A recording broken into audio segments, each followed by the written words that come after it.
Hold on a second. Let me see something. Desktop audio. Okay, that's. Oh, so the mic is on. It's so weird. I didn't think the mic was already on, but that's all right. Go back to webcam. Okay. Welcome. I guess. I'm still not done like posting stuff and whatever, and I don't know. I don't know how to do this. It's like every time I try to start on time or on a certain time, it doesn't seem to work out. I can't seem to get to doing something like on time like I'm supposed to. Okay, so let me post the links here to these, and then I will um I'll get started here. So give me a few minutes. Shouldn't take too long. So that stream should be 67, uh, which it is. And it's weird because apparently Rumble uh, uses the name of your title to as part of its URL title, which is kind of annoying because I must have updated just the YouTube one because the Rumble one still said 66, still had the same details from yesterday. So I had to change that, and I did actually change it in the video. You can see it's stream 67, but in the URL still have a 66 instead of just being a unique URL like YouTube does it. Still like YouTube doing that certain way. Dev stream 67, and let's see. Let's go here. Copy.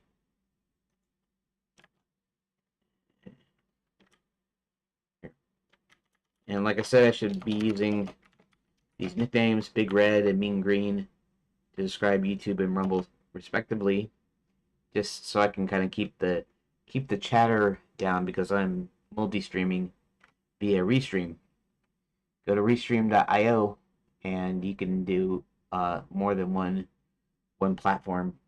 Of course, you have to start paying like $19 to do three platforms or more, but the two platforms is free, and so if I ever somehow make make any money through this to pay for it, then maybe I'll stream in more places or something. Um, Even on Twitch for that matter. Although I probably can't do Twitch because I can't log into my Twitch account. I can't recover my password. It doesn't work. So anywho, why is that not live? Okay, there we go. Um, and then Restream is not going to be live either. That's Rumble. Okay, that's Rumble. Okay. Devstream. Going to try to make the editor try to use Redot editor to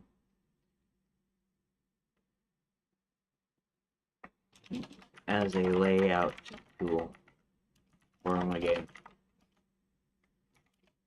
There we go. Control C and then Control V.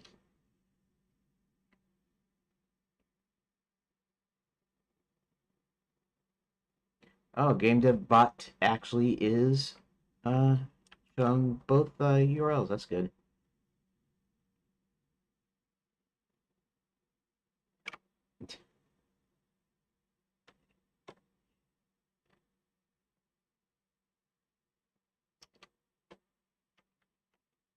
Uh, So funny. Somebody was trying to be funny by uh, using the nick VHF better. I guess when I came in to game dev on my beer.chat. Yeah, I do get a little bit of flack for using the silent H in Upgood when it wasn't originally supposed to be there. It was supposed to be UFGOOD, but I thought a silent H was supposed to be in there and it wasn't. But I kept it anyways, so it means that uh it means that most people don't actually use the SNCC. For one thing, they'd have to know the reference, and then second,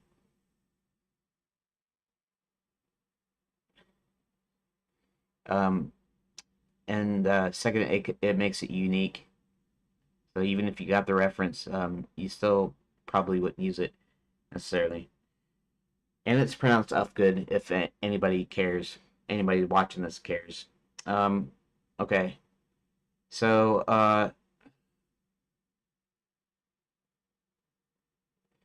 wonder if does anyone know if there's a way to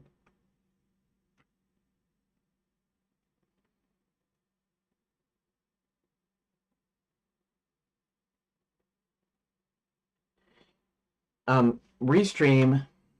I know it's not on your screen, but restream uh will kind of pause the stream or pause their display. Like when you're watching it, it'll pause it if you're in like a different window completely and it's not there. And so it might be having to do some with maybe browser settings or something, quite possibly that it shuts off the tab to make things more efficient.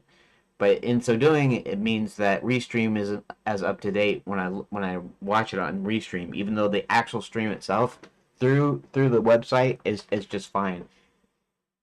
But there's a way of making sure that it's up to date. Like if you're if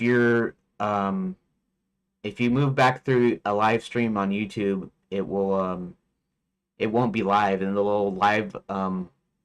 uh the little badge, the little live badge at the bottom will be grayed out, and you could click on it, and then it goes back to up to date, and then of course then it turns red. But refresh a restream stream without having to refresh the actual page, like hitting the live badge on a YouTube stream. Let's see.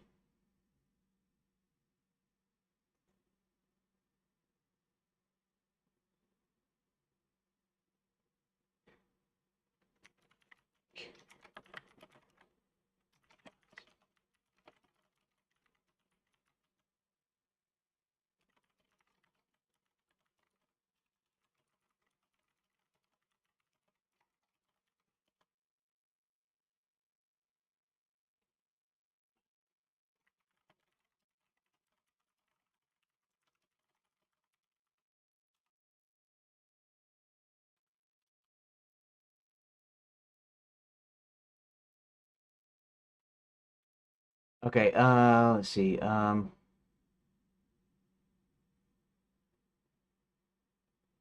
guess just maybe I'll use the Leo. This seems to be a direct feature in Restream, similar to hitting the live badge on the YouTube stream to refresh the stream without refreshing the actual page. Some users suggest that pausing and playing the stream can help reset the delay. If you're looking for a more integrated solution, you might want to check if there are any updates. Okay, okay, that's fine. That's really all I needed to know for as far as that goes. Okay, so give me a quick sec. Let me here. And I need to, yeah, you know, maybe it's annoying to people who are watching it. The good point being that they don't watch it right away. In fact, by now most people probably assume that I'm gonna be late anyways, and don't end up watching the stream this that early, like right when it starts. So that should be fine. Although I am taking some valuable time. It's already 12:11, and I only got till 3:30, and I'm gonna be taking my break at 2. So my time is diminishing here. And let's see here. Let me pull up. Okay, that was for this game dev. Wrong game dev. Uh, that game dev. Static void on Liberia.chat on game dev IRC channel. Thought he was being funny when he said VHF, when he named himself VHF better for a second. Anyways, yeah, maybe you think it's better. Who knows? Okay, so the next thing I want to do is actually I want to do it in Discord, I guess. Discord. Okay.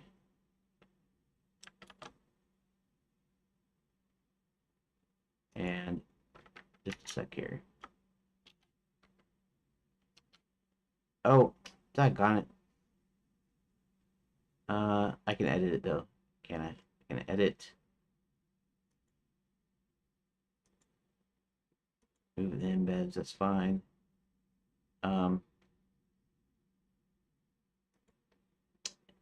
There we go. This is what I want to do. Shift enter to go down. Shift enter. Enter. That. Actually, I can remove that. All right. Save it.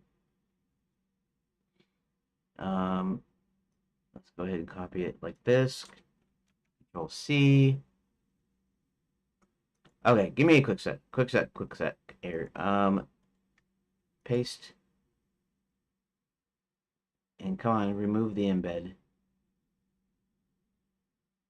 All right, fine. See, it's just showing the YouTube. That's okay. I should remove all the embeds, shouldn't I? Anyways, almost done. Give me a sec.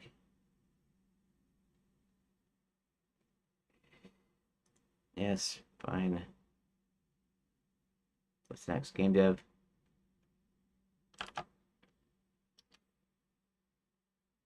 Remove embed.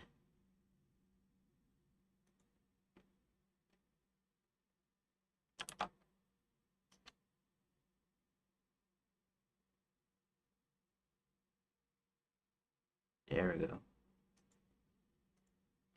It just takes time doing this, and all I was really I was just going to make sure that I started posting these links everywhere all the time, because right now I don't have that many people watching it, and so I figured at least for the first, I don't know how long, honestly, maybe until I start doing twice a week updates or whatever.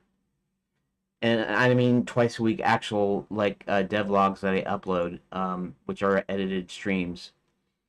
But once I got down to the when I'm updating once a week, once every 2 weeks, actual devlog updates, I would kind of start slowing down maybe the posting the links to the streams. But I'm doing this right now mainly because I want to get more people coming in here to start with. Hey, Rook.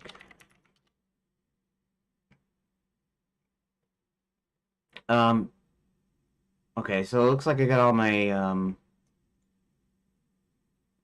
see here. games from scratch. What else do I got here? Freebies and giveaways. Jurassic World Evolution 2. I don't even have Evolution 1. What else do we got here? That. And I guess that's all the new. Back here. Okay, let's go ahead and move this to my other screen over here. All right. Then I guess all I got left here is the actual yeah. Okay, give me a few more minutes. I guess technically you could say that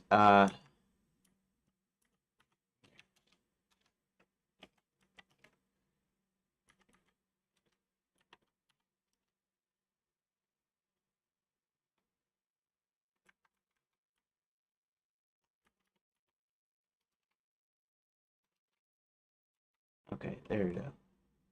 Post. Actually, let's just remove the embed here too. Post. Okay, let's go over to here.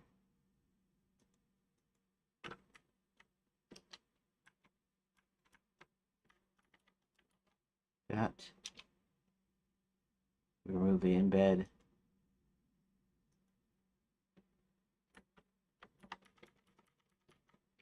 Enter, enter, enter.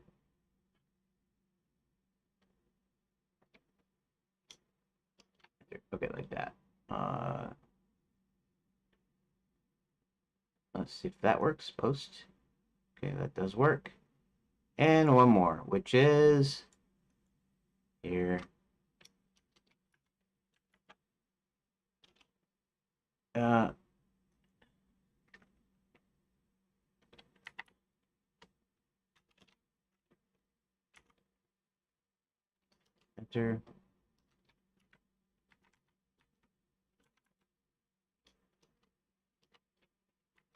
So, and remove the embed. Post. And there we go. Now I'm done with that. I'm done with that. I'm done with that. I'm not done with that. I'm not done with those. Uh,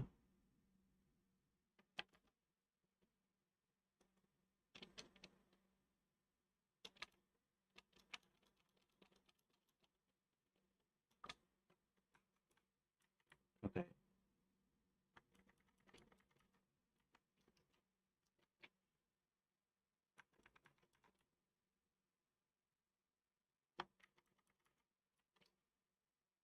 Shift enter. Actually, I probably don't need to shift enter here, but I'll do it anyways. Okay, post there. And let's go to one more, and that is this one.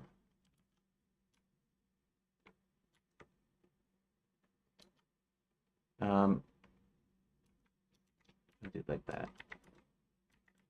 Okay.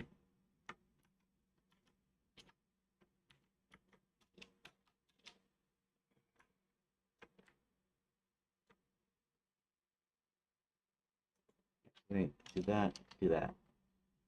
Alright. Alrighty. That should be it. And that should be it. Alright.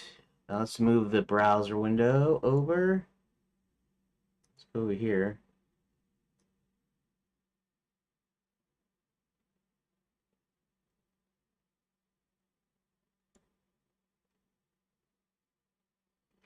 Hold on, where is show us? There we go, that's what I want.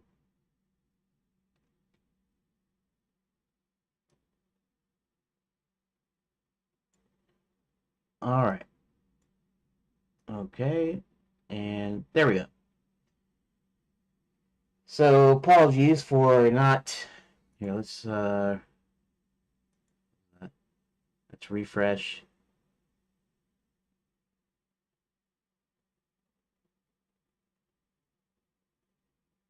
That's weird. That's short.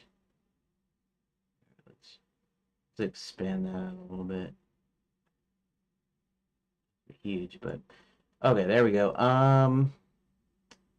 Okay, let me refresh the restream.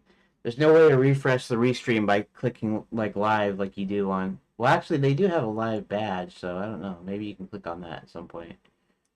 Let's see if I got anything in chat. Let's see if I got anything here. R2 Robot. Can't see what you're doing. It's just zoomed in on your face. Yeah, R2 Robot. It's because I was trying to post links to the different places because I don't got that many watchers yet. Here, I'm gonna switch to desktop here, and of course, there's nothing on here either. So if you're still in here, yeah, thanks. Anyways, but okay, so now let's try this. Let's try this one more time here. Restream chat. There we go. Restream just it seems to stop its stream, and so then it's like way out of sync from actually even the latency part. So, anyways, okay, so let's get to business, right? Get to business. Let me pull this over here. And yes, I use Grok if you don't know me already, to actually help me with my game and stuff. And today we are going to open Redot dev stuff. Redot. And I'm still working with, I guess, release candidate 4. But it's fine. I haven't had noticed any problems or anything, so it should be okay. Phase 1. And if you don't know anything about it, phase 1 is simply the fact that I am doing my game in phases, so it's going to be a fully interactive point-and-click adventure. But the first phase is the simplest form of adventure, which is a choose-your-own adventure. So it's all text right now. Right now it's just text. Here, I'll show you a quick look at what it does currently. Okay, we're gonna go to the JSON base rooms because most of them are going to be from here on out. That is at least it will be when I actually get to this. So these were JSON files with a description and a choice, and then of course it's linked to a button. So in this case, it's just one. It's basically one all the way through. I got 92 different like quote unquote rooms, and I'll be updating it as time goes on. So what I'm working on today is I need a way of laying out these rooms in sort of a visual fashion, like a graph or something. Here, let's see some here. That okay. Okay, so these are the rooms. They're 92 JSON files. It's going to be more because I haven't put any actual decision points yet in here. So let me do something real quick.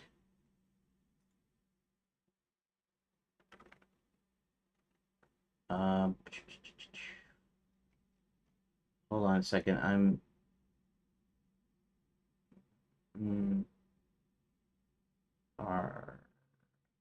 R.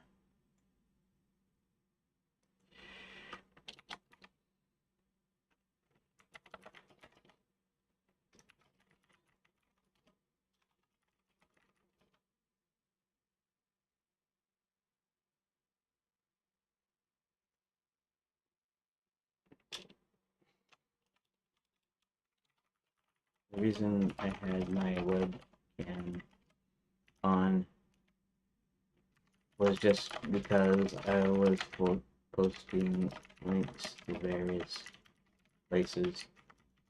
Didn't want to show my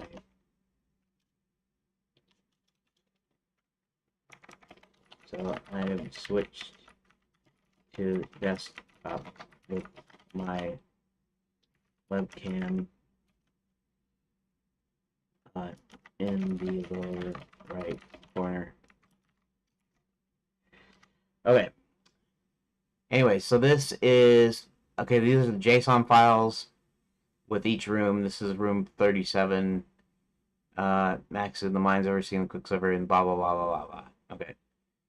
Anyways, this all works. Okay, so yesterday what I did was I didn't actually get a lot done, but using um I was using Grok to help me figure out how to best visually lay this out because now I need either I can draw it on paper.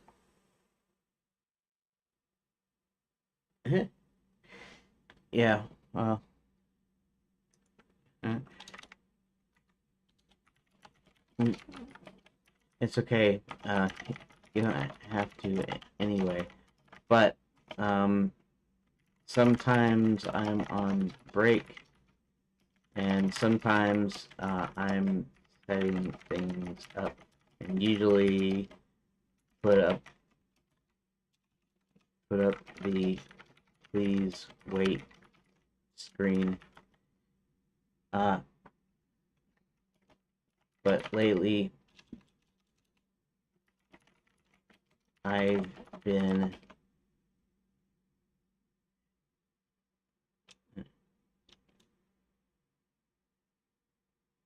let's see something here.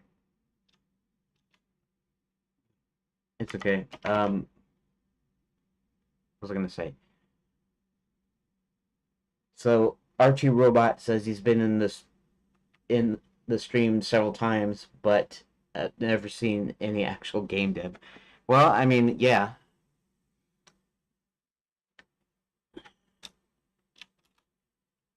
Well, that's because I'm still relatively new to streaming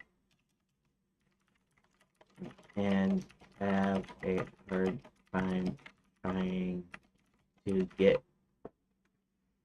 have a hard time trying to be on time. But I've done plenty of game dev so far since November. You can peruse the previous streams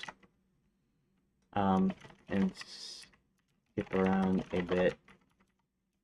Sometimes I'm just doing story. Sometimes I'm discussing best ways to go about things with Grok, and sometimes Chat GPT as well. Okay, anyways, it doesn't really matter. Okay, so yesterday I was thinking of how can I visualize my game? How can I have it visually? I kind of like need to chart it, and the old-fashioned way I could just draw it on paper, but that means I have 92 rooms. That means I'd have to put 92 things on paper, and I was just trying to figure out kind of the easier, kind of quicker way of doing it. And there's a couple of recommendations to actually use like a flow charting tool or a mind mapping or something of that nature. So charting tool. I looked into a few, and they're not too hard to understand in a sense, but you know that means I still have to put every single one back in there. So what I decided to do is I know you can make scripts, tool scripts, so that way they can update in real time in the editor. And I was thinking if I um, make my room class, this is the room class here. If I make it a tool script, um, and then that way I can modify it in the editor, and then I guess Grok suggested that I do this in Room Manager as well. Room Manager is gonna load up all the rooms. Oh yeah, okay. So what you kind of need here is you do need some sort of visual to actually add into like the 2D workspace. Like for instance, this is just because you're looking at the room viewer, which is just basically a label. It's its own scene. See this is the room viewer right here, technically. So all it is just a this is a control node, and this is a label attached to it. And the room viewer is just a node, a basic node. And so this is the actual description. This is the actual room viewer, because what happens is when you change rooms, I copy the description text over into the room viewer. And so, and then this is the only thing that's attached. Now I do everything else through script. I do all the loading. I do the managing the rooms through script. I got these JSON files. I create rooms, and but I don't have any way of like editing in here. I want to be able to edit. I want to be able to put stuff in here. In fact, I'm actually going to be doing it in this very scene here. So what I got to do is I got to make the room a tool script. I got to make sure it's descendant of node 2D instead of just plain node or whatever, just so that it has like a positioning so that I can put it. Now, it'll have like a label for the description text, and probably it'll have a field for the name. So what I'll get it to do is I'll get it to create the rooms. It'll create all 92 of them here, and then it will populate this. It'll add these as I guess it'll add these as children. So each room that it makes, it'll add them as children, and so then I'll have like these 92 different boxes with names and descriptions here, and then I can do a few things to have it actually position the way I want it, like kind of like cascading waterfall format. You know, it's like an organizational chart. So you have your first room up at the top, and then you have 1 to 9, which it should never be more than 5, but on average it's going to be more like 2 or 3 different choices. So you're going to start with 1, then you have 1 to 3 choices down below, and it will spread those out in a row underneath, and then each of those goes to their choices, and I'll do it programmatically. I'll put them on the screen programmatically where I can see my layout, and then also what I'm gonna have do after I got the layout part working is I'm gonna find a way of making it be able to save out the rooms. If I create a new room, like if I make a copy of a room and I put it in there and I attach it, I'll have it actually save as JSON when I save the project. I'll have to ask Grok if I can do that. Maybe. We'll see. What's the deal there? What's the deal?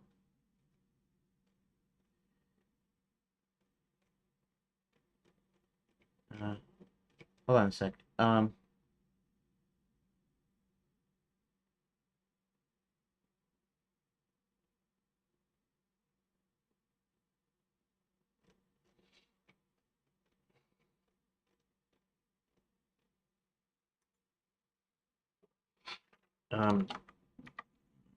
Hold on.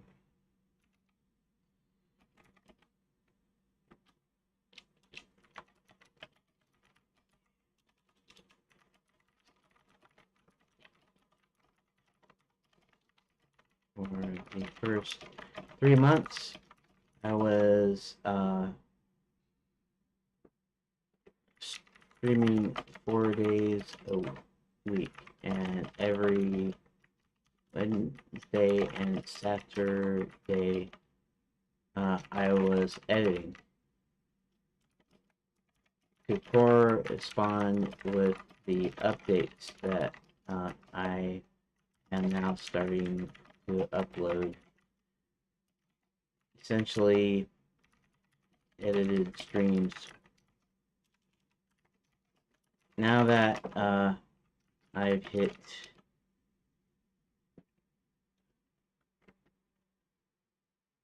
that 3 months, I'm now deving for 5 days a week and only editing on Saturdays. Then in another 2.5 months, I will be actually only editing every other Saturday.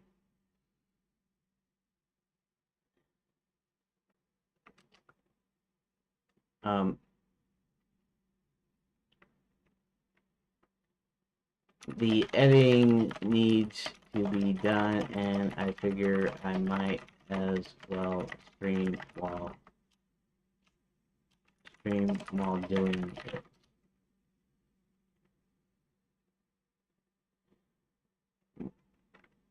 In any case, don't worry about it.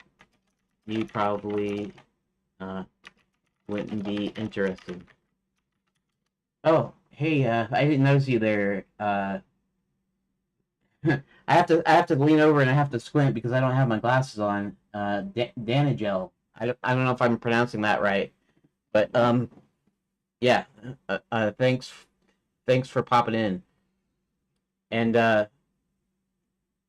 and by the way, are you where'd you hear about it from? Are you like in IRC, or did you hear about the stream from like Discord or X or something? Anyways, let me know if you're hearing this, because every time I tune in, it's 0 or 1 viewers.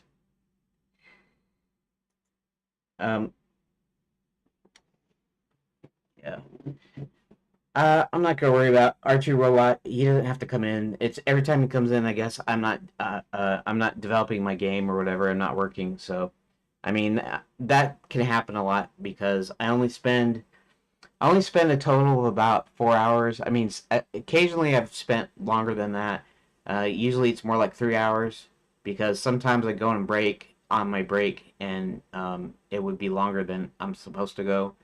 And then, like I said, I always have a problem trying to get in on a specific time. Just there's so much to do and stuff. So, yeah. And the reason that my webcam on uh, it was on my webcam was because I was actually uploading links to everywhere. And that actually takes quite a bit of time. And uh,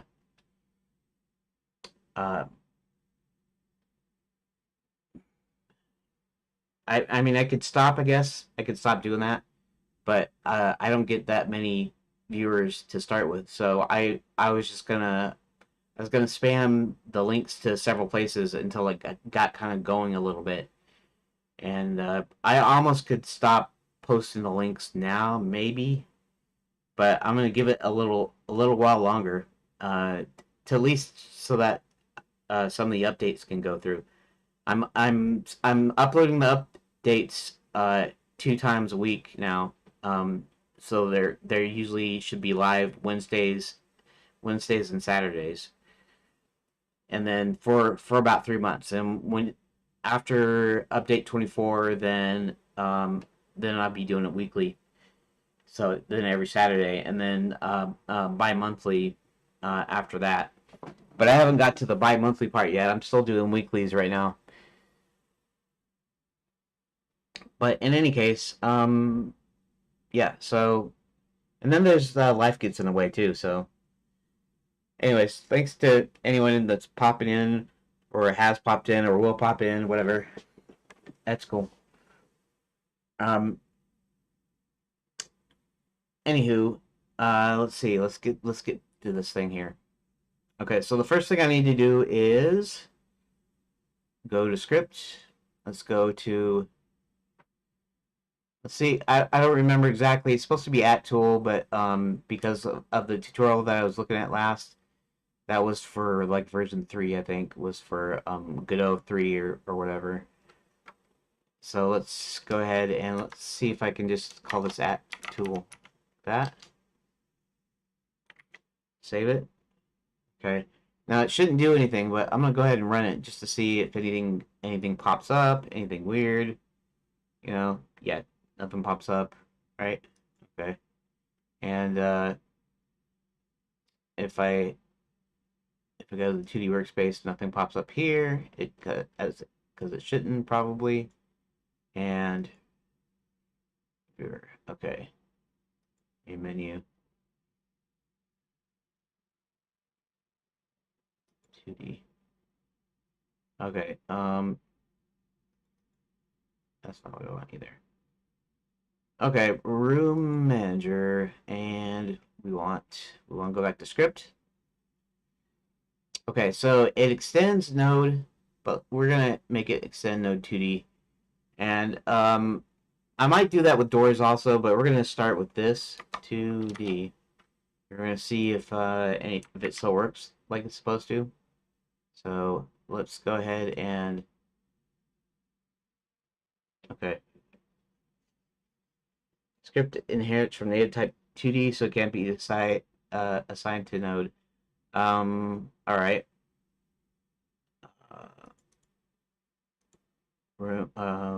Okay, so where's the actual problem here?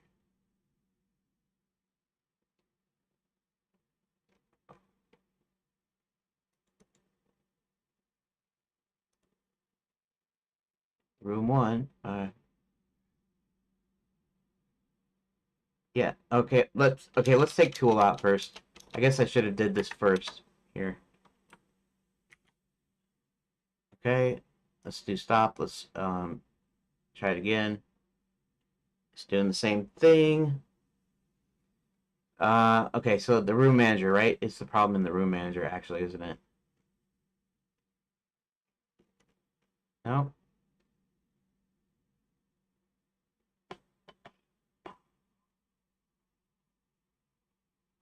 I'm guessing it's just because no, I said room can't be assigned to an object of type node.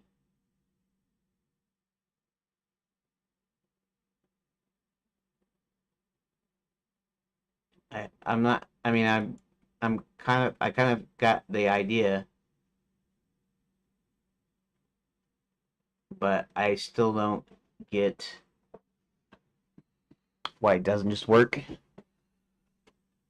Let's see here.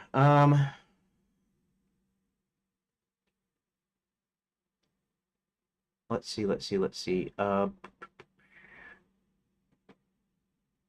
String blank room modify. Let's see if I can find where every node pops up.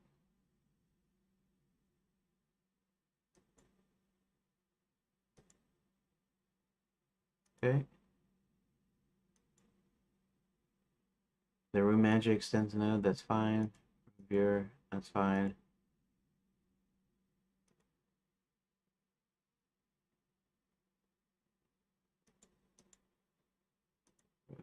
Room manager. Huh.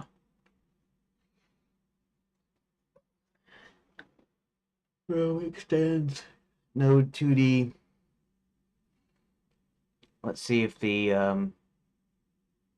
see this returns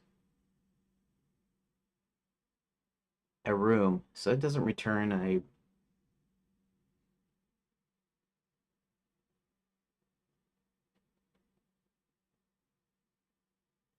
huh.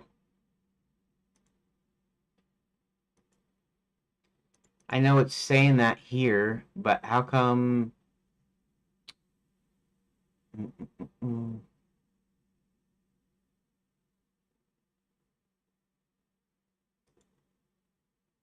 yeah, but where's it calling from? Where's the stack trace? That's what I want to know. But I don't know how to do the stack trace. Errors. I mean, this is stack trace here. Copy error, step into breakpoint.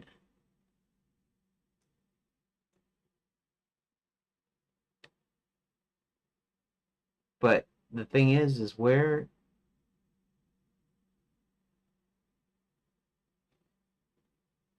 script inherits from native type node 2D. So it can't be assigned to an object of type node. But where am I assigning it to type node? That's what I want to know. Okay, I guess I can ask Grok here. I mean, that's the way it goes. Normally I just do a search, but Grok might give me a kind of a better answer. So I just changed my room class from node to node 2D, and it errored with this. Let me go back to the deal. Let me go back to the thing.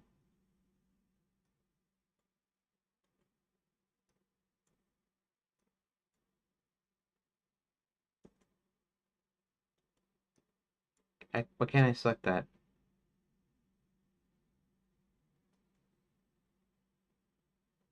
Let's try this again.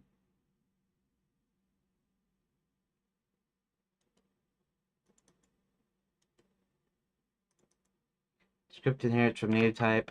Okay.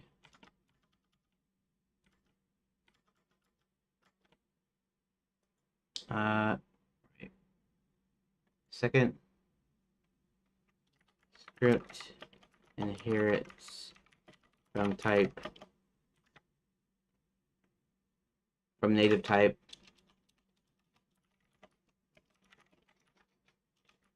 Node 2D. So it can't be assigned to an object of type node. I get this, but since it happens at the beginning of my program, I can't tell where it's trying to assign a node 2D to a node.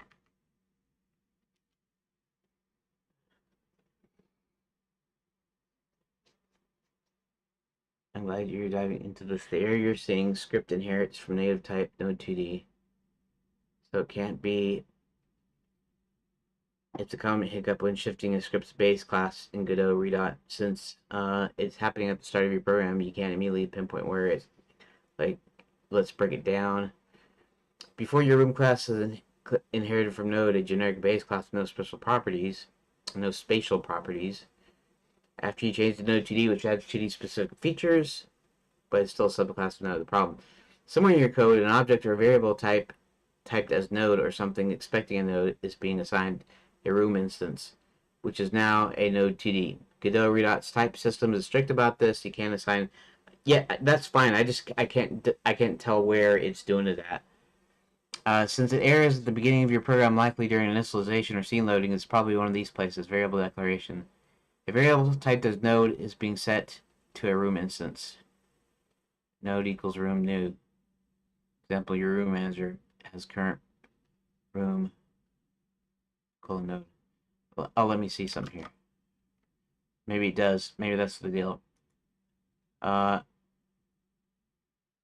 no, that's not it though.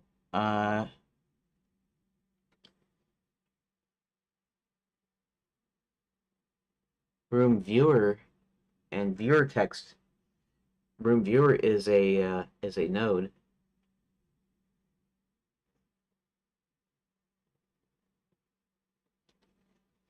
There's okay. There's only one. There's only 4 matches of node here.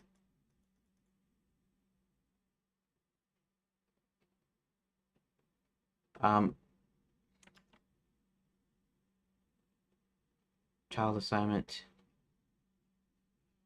And adding a room as a child to room manager. If the room manager expects the node to get to 2D,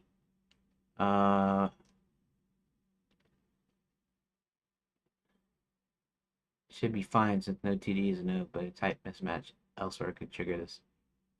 Room.t scene is part of a saved scene, like under editor rooms.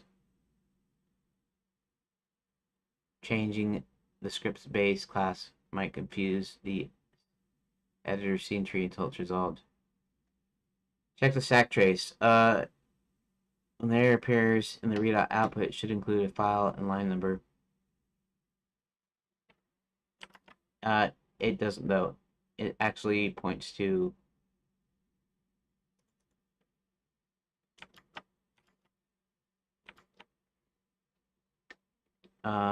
search node typing. Type does node that hold room instances.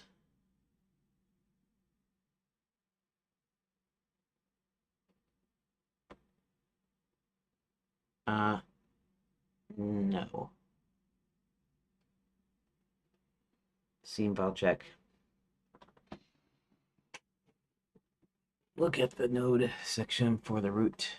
Say type node.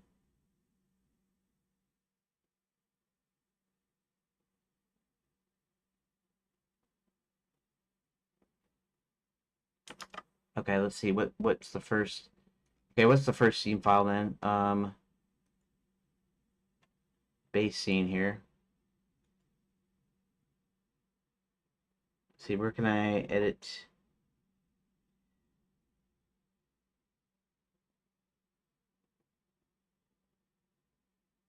Show him file manager. Base scene. Open with. Where's my text editor? I just need a simple quickie. Okay. Packed scene. Base scene. Okay, that's the base scene. Room manager parent.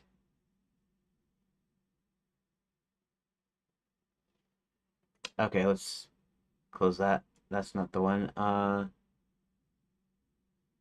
Room manager is probably a node. Room viewer. Okay, let's go to we'll go to main menu first. But with other application, text editor, add to list. I don't need to set it doesn't need to be.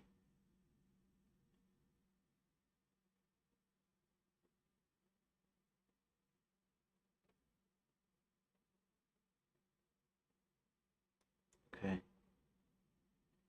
So gonna try to open these in text editor now. Okay, main menus is type node. Oh. I figured it out. Oh, I get it. Of course. That makes sense. Oh, I just realized. Okay. Okay, so basically it gives me the error at line 1 of room GD. But I figured out all of my tscene files must be a base of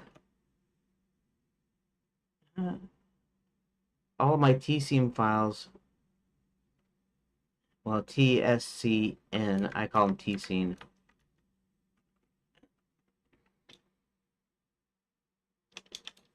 But after looking at main menu.tcn, it says type node.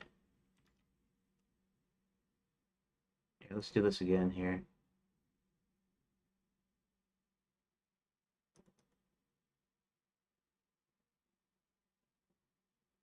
Type node.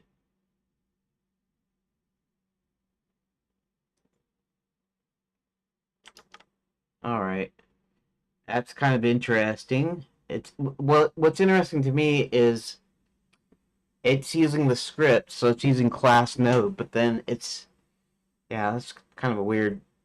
I guess that's a weird way Godot and GD script actually, or Godot Redot actually work. So I guess you could call it a quirk. It's not really a quirk. It's probably how they intended to make it run. Um, in a text editor, it says type node, which I thought using the script meant it would automatically change when I changed the script, but apparently it creates it as its parent node type. So even if I change the script, the actual tscene files don't change.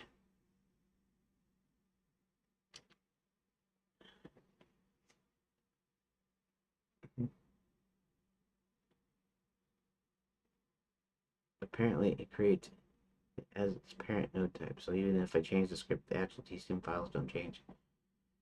And that explains the error perfectly. The issue showing up at line 1 combined with your discovery in main menu.tscene reveals a quirk of Godot's Redot scene system that's tripping you up. Let's unpack it. Yeah.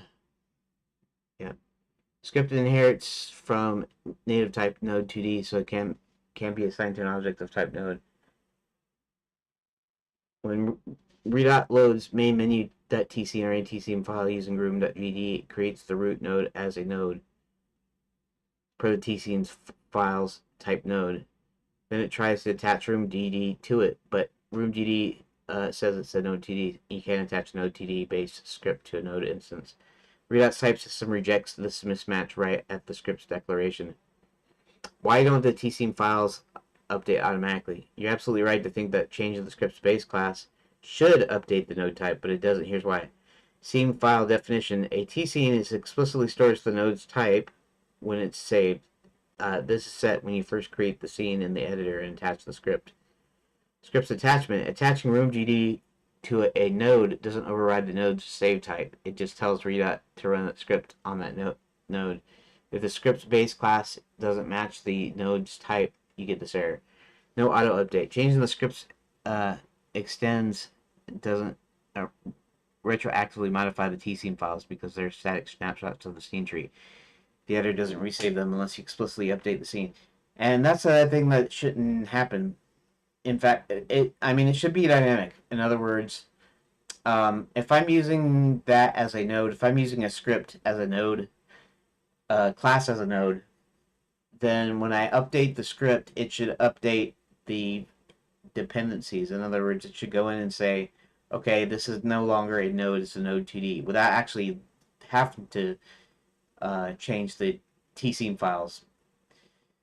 The tscene files should not have it hard-coded. It's essentially like it's hard-coded in it. It's saved in there instead of actually taking it from the script, which is what it should be doing.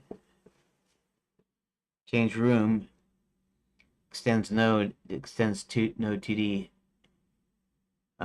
status type node causing type mismatch. Editor install, yeah, type node, yep. Root node is still a node. It's using room.gd. How to fix it? You need to update all your tscene files to match the new node 2D base class. Here's 2 ways to do it. Manually update in the editor. Open each tscene file. In the Redot editor, open tscene and every other tscene. Change node type. Oh, I could do it. I could do it like that, right? Yeah, I could probably do that. Change this type from node to node 2D. Right click on the node scene tree, click change type, pick node 2D. The script stays attached. It should now work since it matches save. I don't have any 2 tscene files. Precise, no scripting needed, tedious. Yeah, it,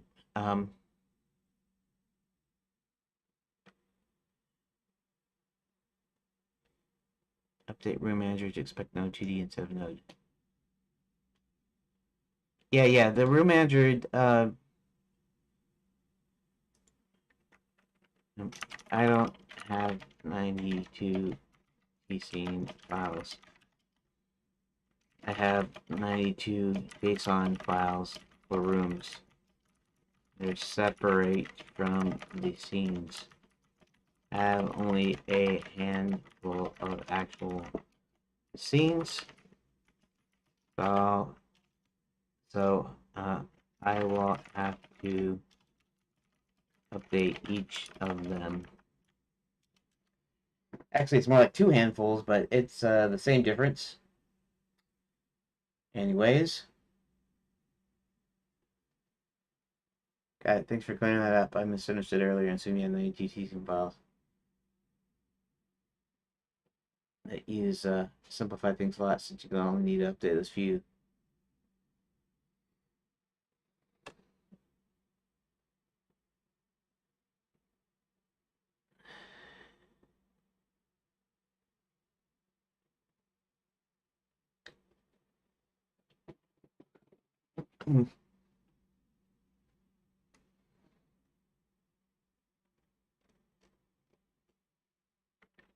I haven't actually changed anything yet, so no load all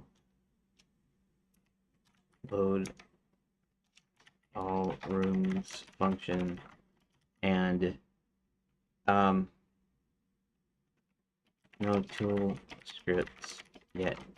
I just changed the room class to use node 2D as its base. Okay, so let's do something else here. Let's go in here. I want to stop this because I don't need that open. Let's bring in the main menu, the tscene file. See, now if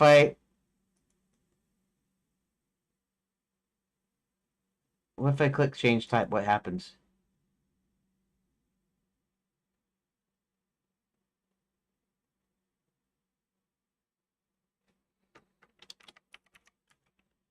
Oh, you know what? I can change it to room though. I can rechange it to room. Let's see if it works. Because now it's node 2D because the script is 2D. So hopefully, change. Okay, let's save it. Okay, now, let's go into here. Let's open this one because that's the one I changed. And now it's node 2D. Okay. So I just have to re-change it to room type, you know. Okay. Start here. Awesome. So pretty much every scene except for the base scene, the room manager, and the room viewer.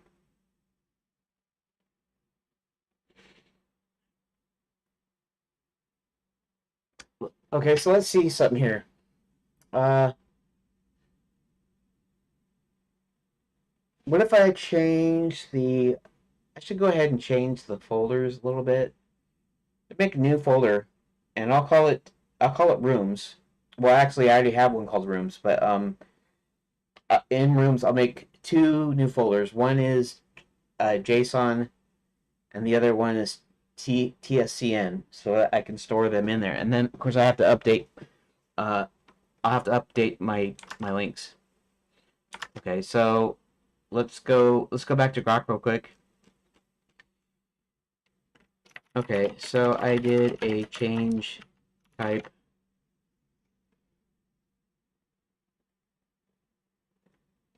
I'm not actually changing anything, so no load, no tool scripts yet. I just changed the room class to use node 2D as its base. Thanks for that update. Okay. So I did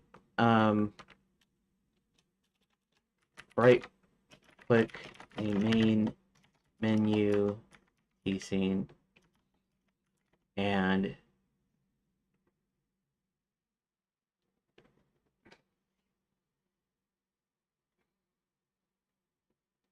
I did right click the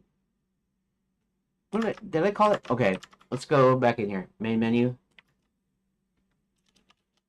Main menu node. The one that's in the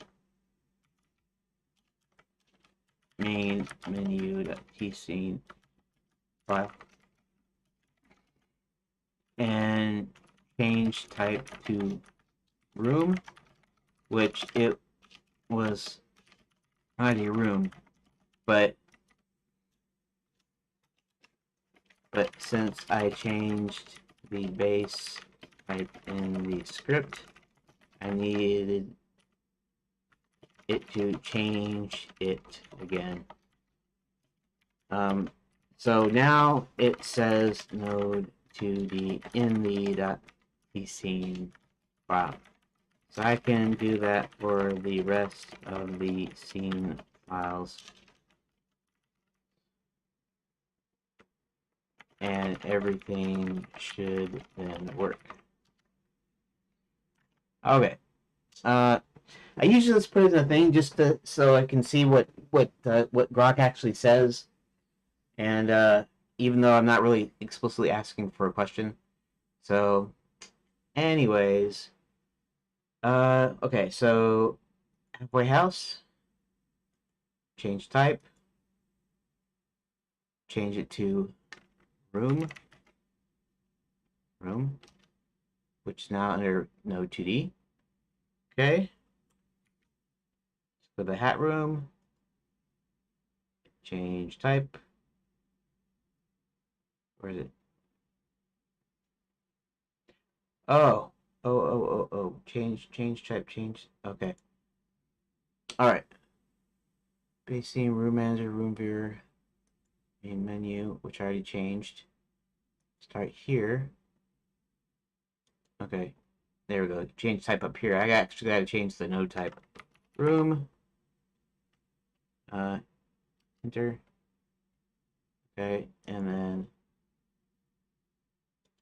change type.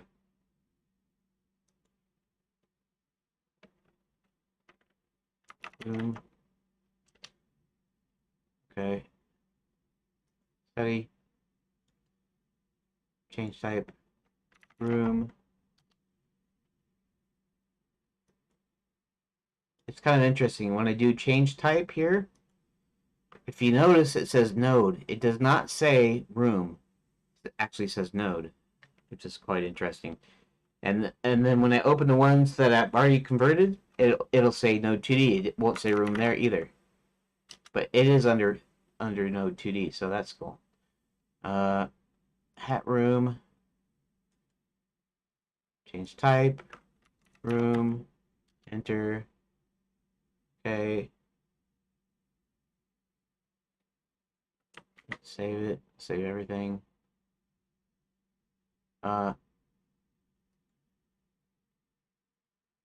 Do we have save all scenes? There we go. So halfway house. Okay. Let's do this. Start here. Okay, halfway house. Hat room. Main menu, which I already changed. Room manager, room viewer, start here, which I already changed. Study, which I just changed, and for level.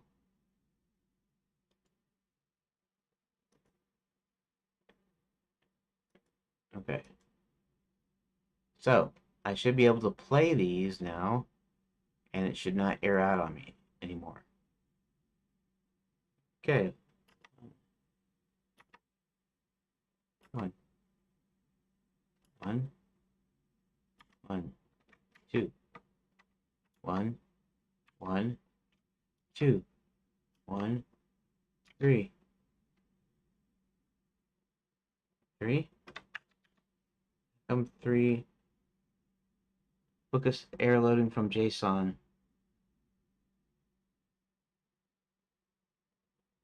Because it's not JSON. What?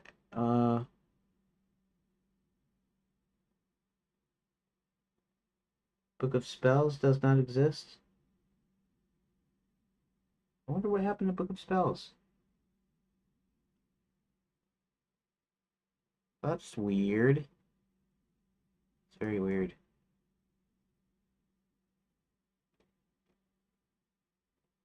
Oh, wow. Okay. But the spell isn't even in here. It was up at the top though. I did change it, so okay.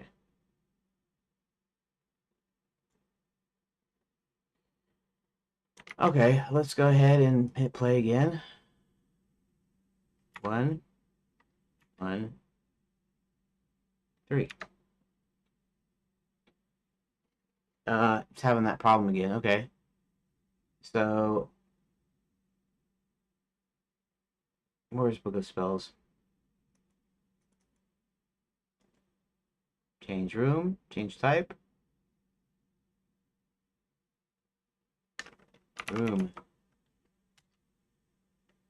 Save it, Control S. And let's go ahead and refresh or reload, whatever you want to say. 1, 1, 3. 1. Quit. Okay, good. Everything works good. Good, good, good. Everything's good. Okay, good.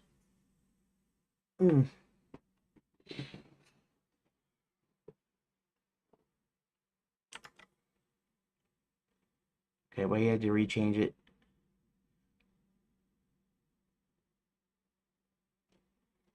Test it. JSON rooms are just, yeah, data.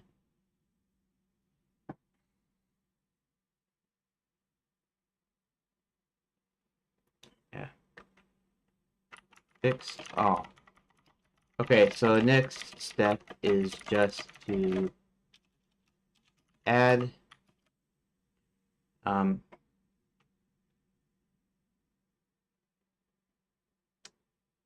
next step is just to add at tool to the room class. Correct?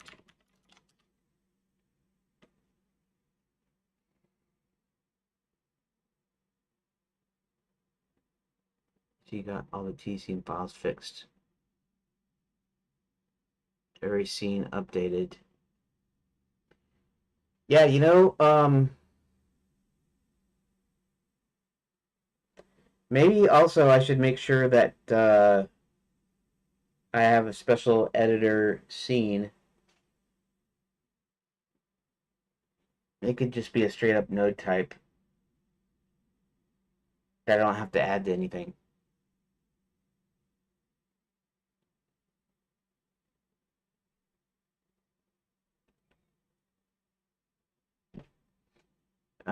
Okay.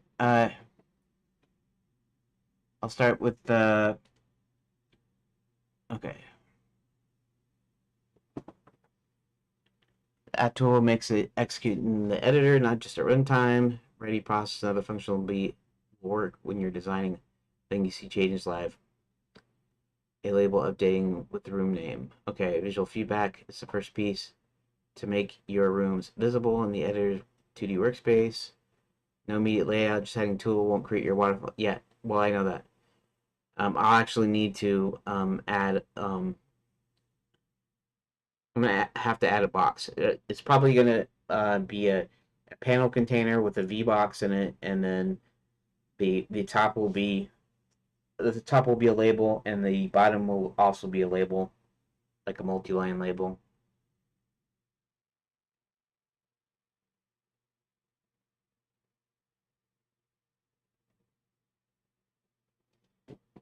Add tool, okay.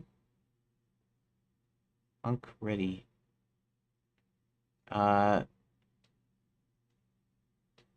Make it useful right away. Room name, description, doors, okay, which I got. Label, okay, so the label will actually be a label to it. If engine is editor hint, create a label for editor visibility. If not, has node label. Label equals label new, label.name equals label, add child label, label.owner equals get tree, edited scene root, ties it to the scene.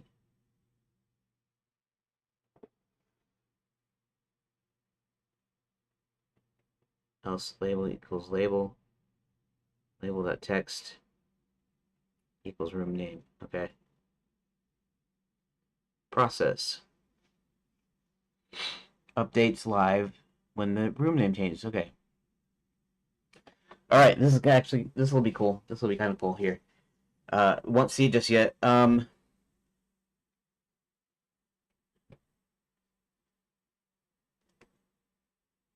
see label appear under the main menu node in the scene tree, displaying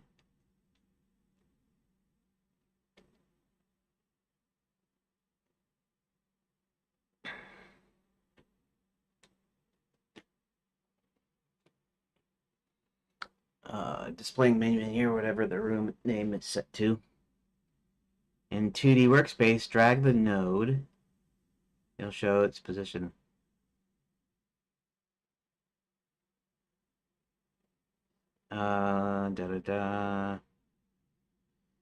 Okay.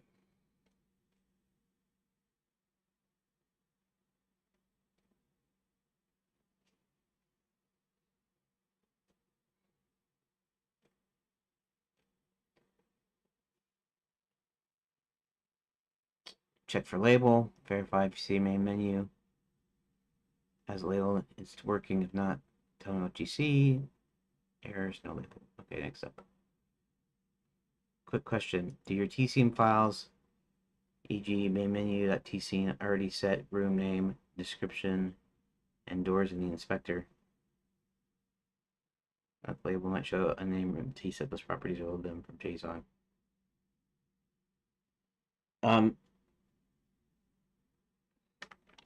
Before I do anything, let me ask if it might be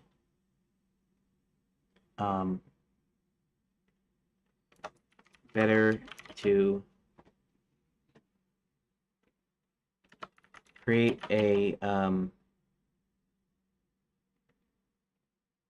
let's see.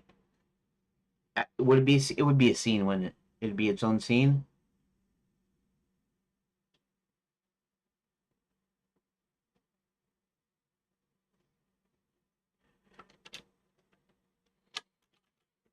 Can I make a special editor scene that doesn't show up in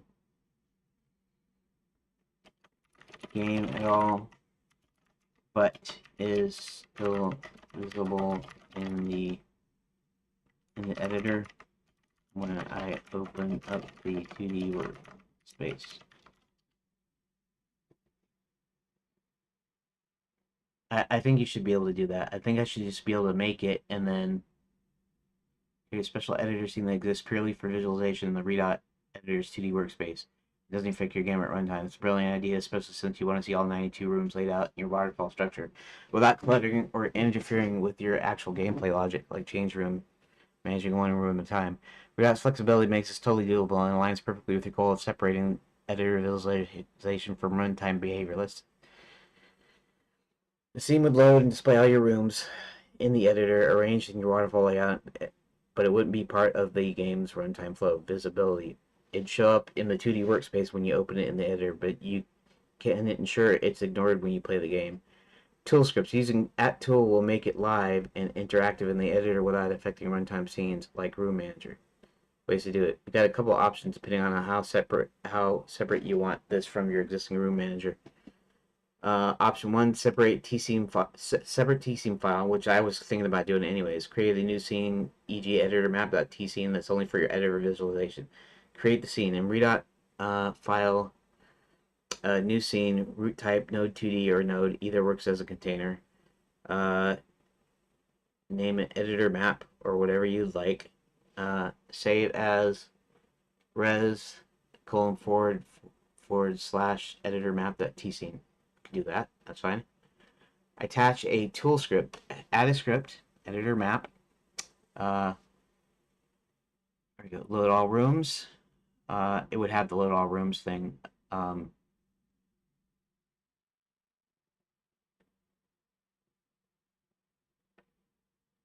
This loads your 92 rooms into a grid. We'll tweak to waterfall later.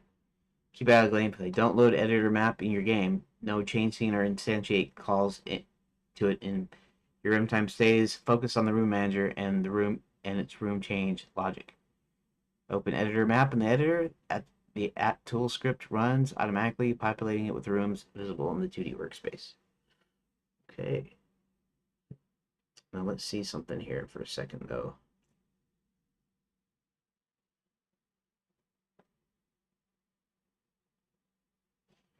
Because the load all rooms is actually going to load the tscene files, and it's going to load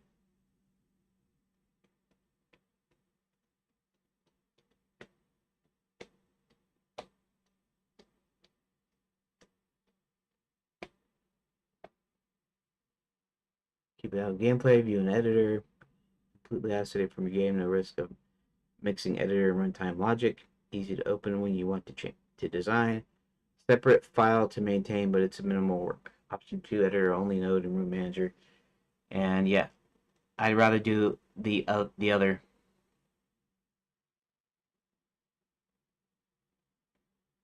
Keeps everything in one scene, leveraging your existing setup. Slightly mixes editor and runtime logic. Okay, separate.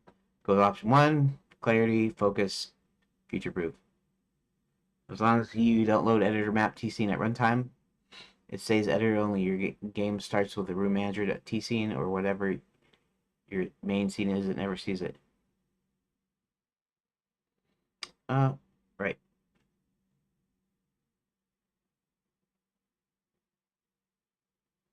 Root node 2D.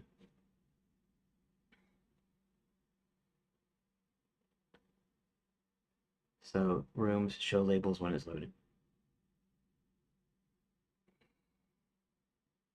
Right. And that way, Room Manager doesn't need to be an editor tool. It doesn't need a tool script. Just this would. Editor map. Change the script. Separate was what I was thinking anyway. And I think right now I'll create that first and then go back to room and modify it.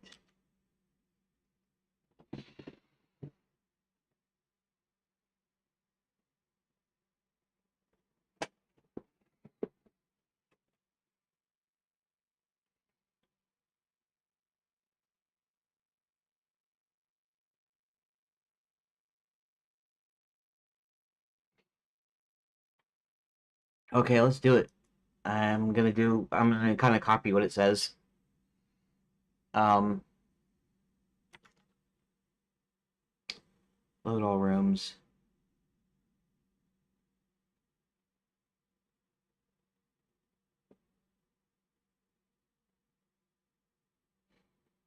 Um,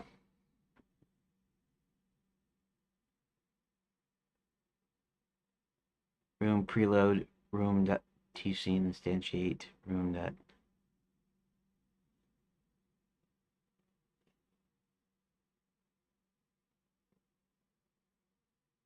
Rooms data.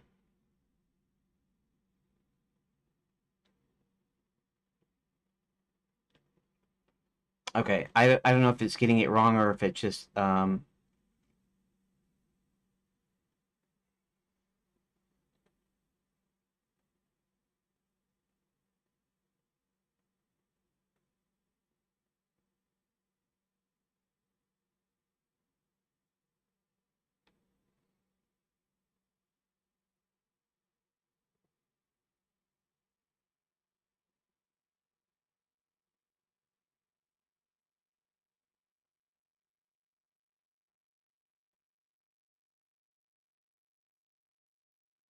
oh yeah.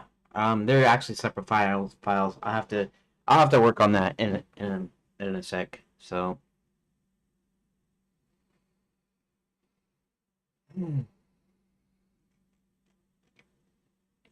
okay, it's a little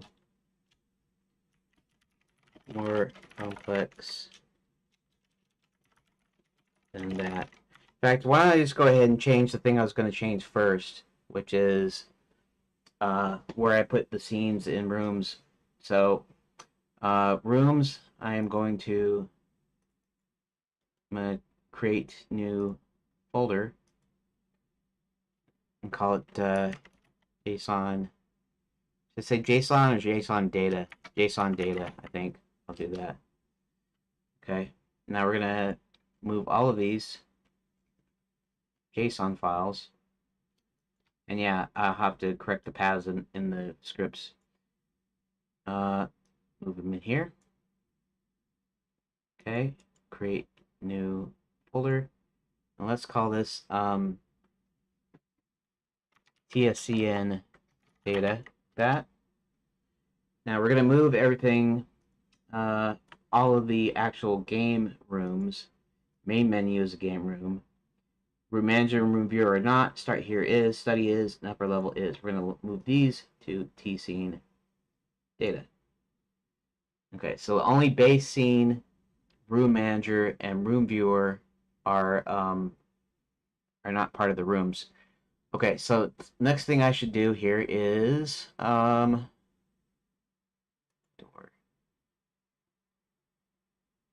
Door is just based on data. Okay. Load data from JSON rooms, and let's call this slash JSON data. That.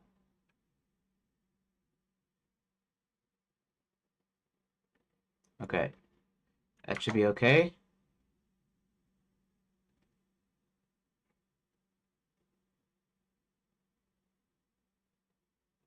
Okay, so this only handles the JSON data. The room manager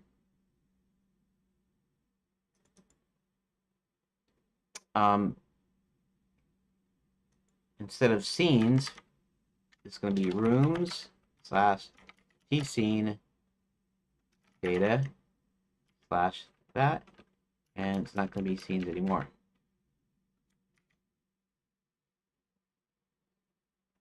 Show find res colon, and it's only in one place, right? So that should mean this should work like normal because I just moved files into folders. So let's see if it errors out on me. Okay, so far no erring, nothing erring there. One start, one,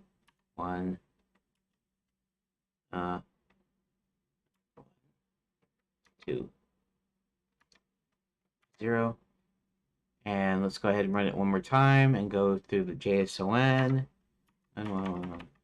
Okay. So just making sure that everything works fine as it is. Okay. So these are scenes. Technically, these are scenes also, but they are room scenes, which means it's just essentially it's just room data, basically. And then these are scripts. Okay, that's normal. Okay, so let's go back to Grok. 1:30, huh? 30 minutes before I take my break. Okay. Uh,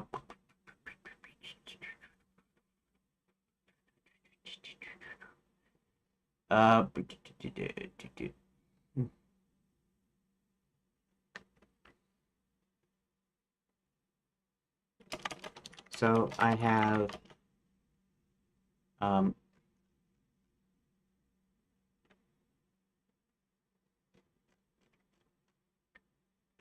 92 JSON files for each room.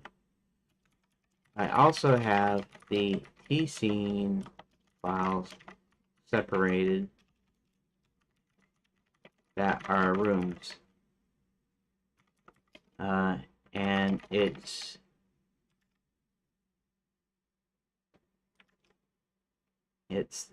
this way, res colon slash slash rooms slash JSON data and res colon slash slash rooms slash tscene data.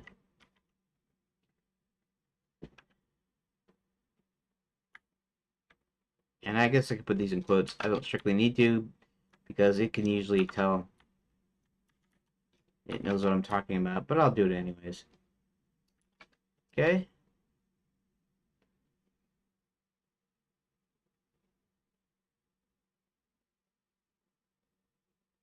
I believe it makes total sense given your setup. It's no problem with all 92 JSON files, one per room, and a separate set of TCM files. We just need to adjust how the editor map loads everything to account for both sources. Your editor only seen working smoothly while respecting your file structure.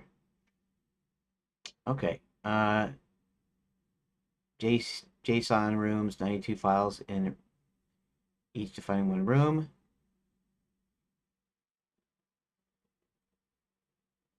Create new scene.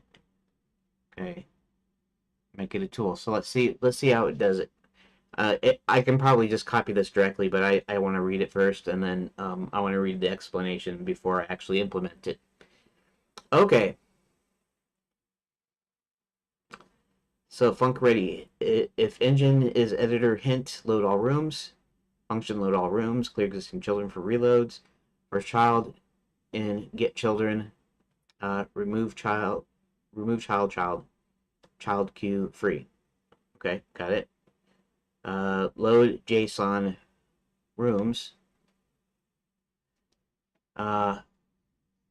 JSON dir access open. Okay, directory access. I get it. List dir begin file name equals JSON directory get next, and that you know I didn't realize that you could do that, but obviously a file system would probably be able to do that, so that way you don't have to actually how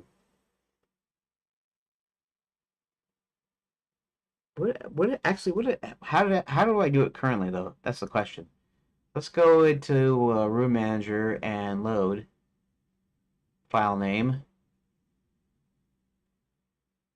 Oh, this is because it does it one by one, and I need to do right. And it's based on your file name. It's based on the door names essentially. Okay, that makes sense. So actually, I didn't do anything about loading up full directories or anything. Just at specific files. Okay, open list directory begin. File name equals get next. Right. While file name does not equal empty space or whatever, no character string. File name ends with .json. File path equals res rooms JSON data plus file name. Var file equals file access open read room data JSON parse string get file get as text file close. Var room preload res room. Okay, I don't understand why it's doing room.tscene file here. I don't really understand that. Preload.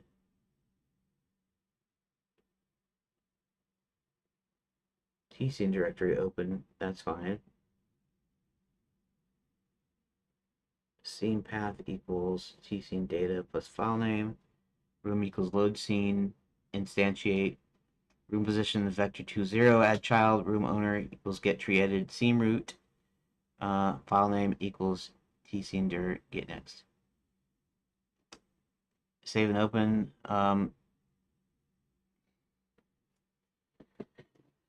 Assumes a template exists with room.gd type node 2D for JSON rooms.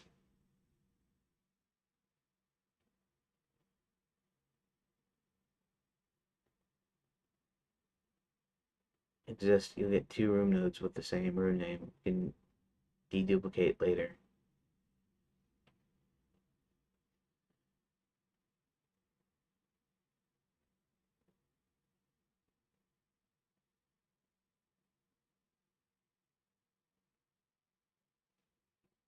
Why do we have a room.tcn? I don't think you need that.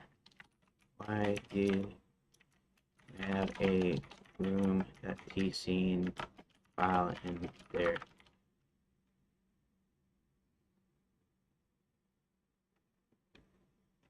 It shouldn't need it.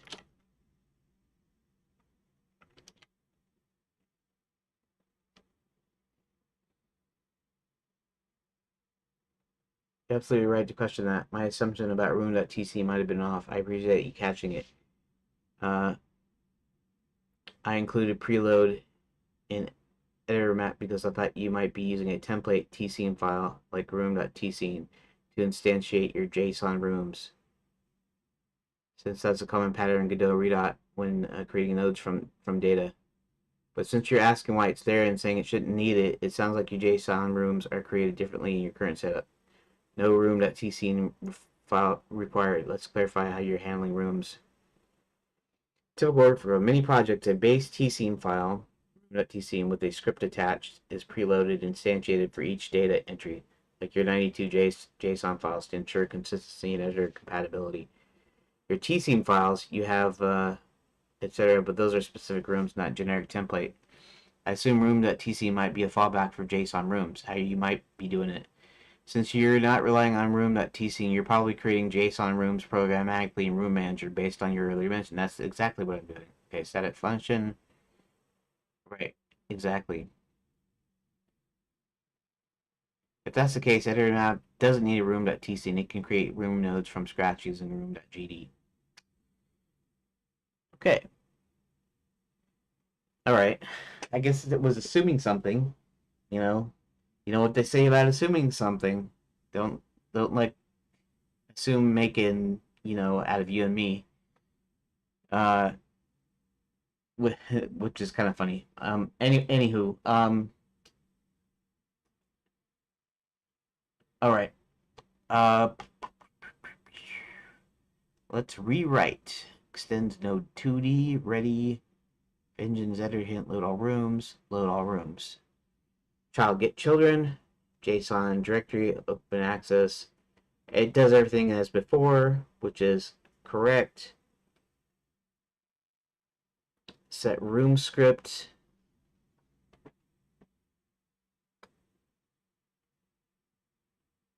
Oh,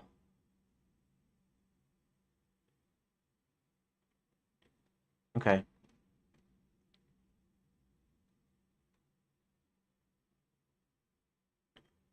Yes. Um, yes, in fact, I will. Is there a way to create a code? Whoa. Oops.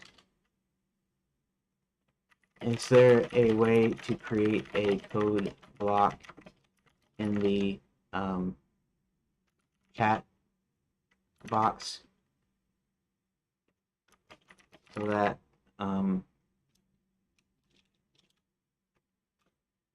the chat input box here?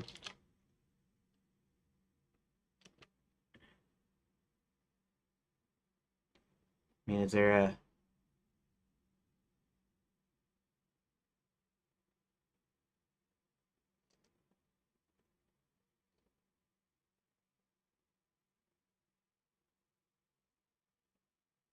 make it readable?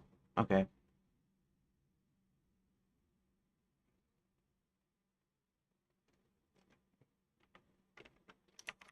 Okay, yeah. I'm going to show you how I load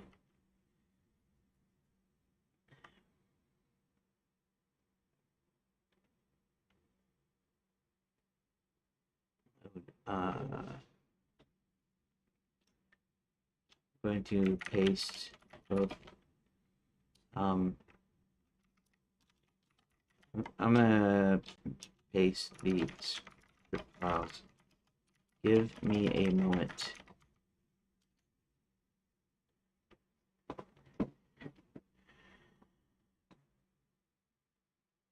Okay.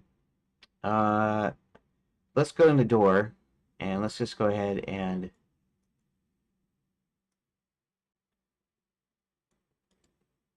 copy. This is door.gd. Control V. Enter. This is room.gd. Enter. Let's go into room. Room. Copy.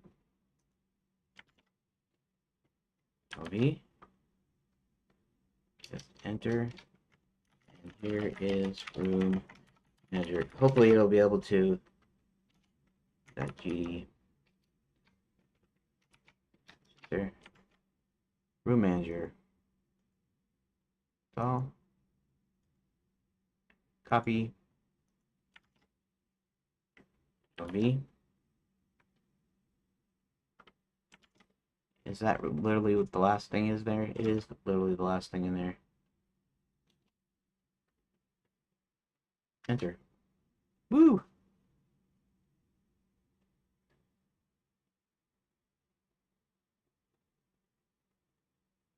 Mm-hmm.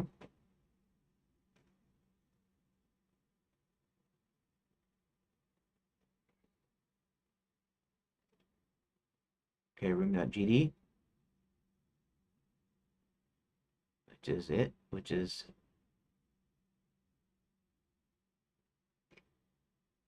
room is a node 2D. Good, matches your recent change. Load data from JSON. Loads a single JSON file. Sets properties, add ignore children. Create from JSON. Static wrapper to create a room from JSON. No at tool yet, so no editor visuals. That's correct. Room manager. There's the whole room manager. Actually, it's not very big room manager, is it? That's cool. Load room, tries tscene files first, files back to JSON with room create from JSON, current room. Room typed as room, not node 2D or node, which is fine since room is your class, although it's now 2D, node 2D under the hood. No at tool, so it's runtime only. Adapting the editor to scene. Your goal is an editor only scene showing all 92 JSON rooms and your tscene rooms in the 2D workspace. Let's use your existing room and door logic. Okay.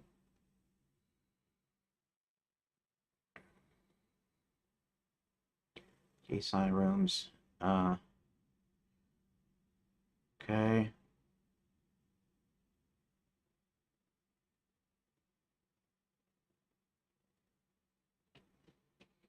And they also have the T scenes have the links via the doors, so I should be able to put this in directly, even though the tree will be a little bit different. Use your function calls create room from JSON directly, reusing your logic. Ah, I didn't think about that. That's a good idea. No room matches your setup, no template needed.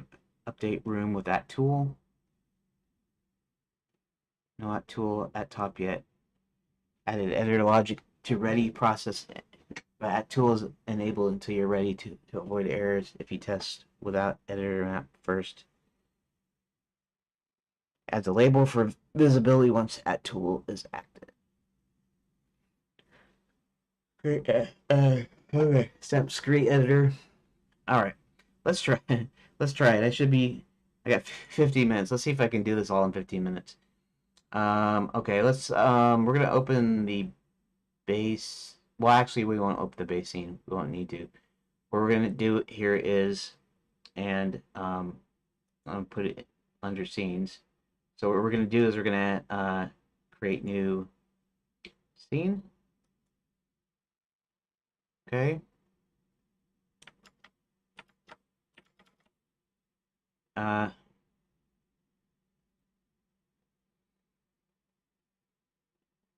editor map.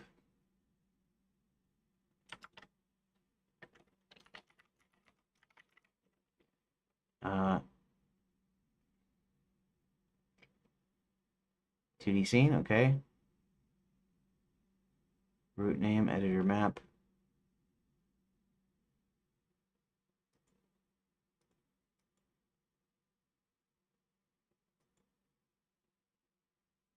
Um,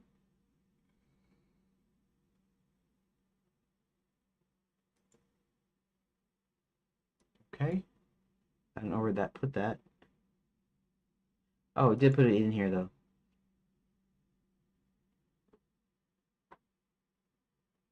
Since I'm doing this, let's do this as a interesting. Uh,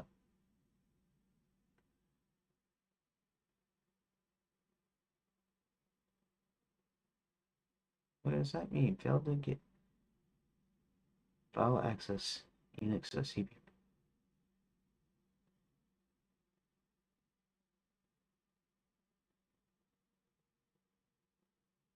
Huh. Okay. When I created editor map.tscene, well, I got a warning.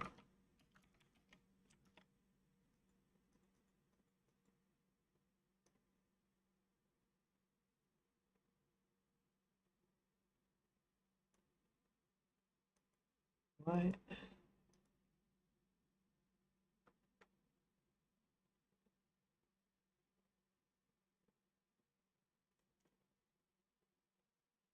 What does that mean?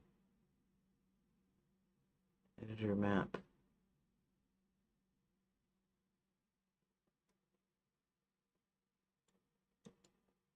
Copy.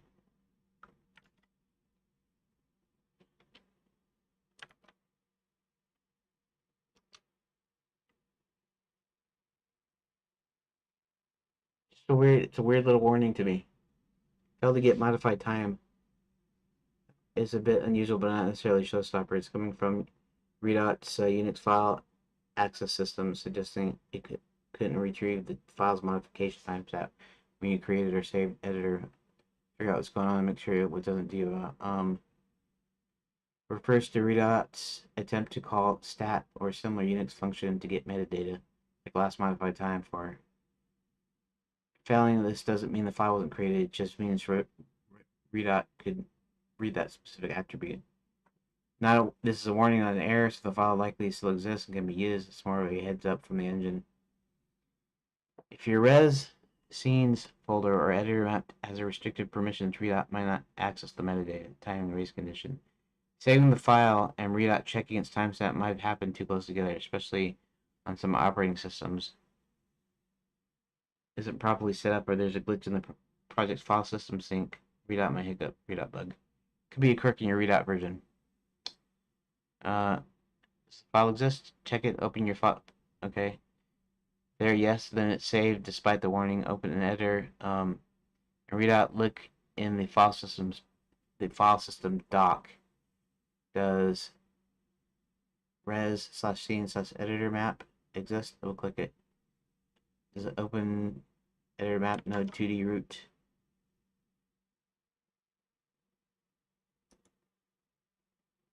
Hmm?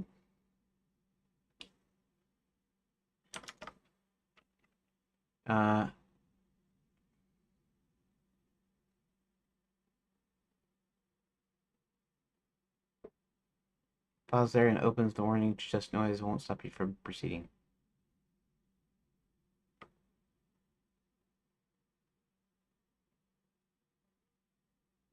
Right click scenes, check properties, permissions, ensure the user has read write access.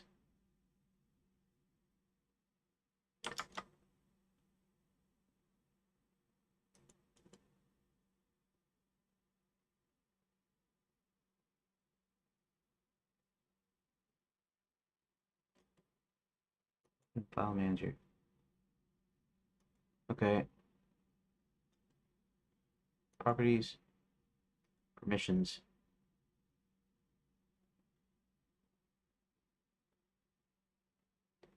Folder permissions, group and others.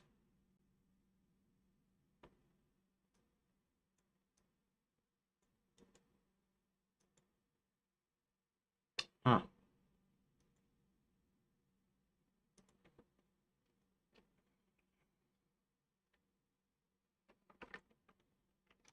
Okay.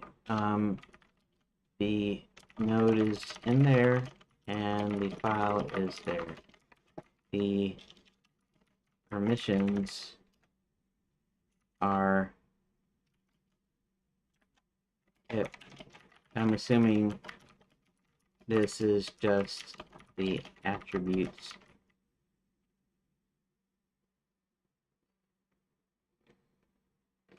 the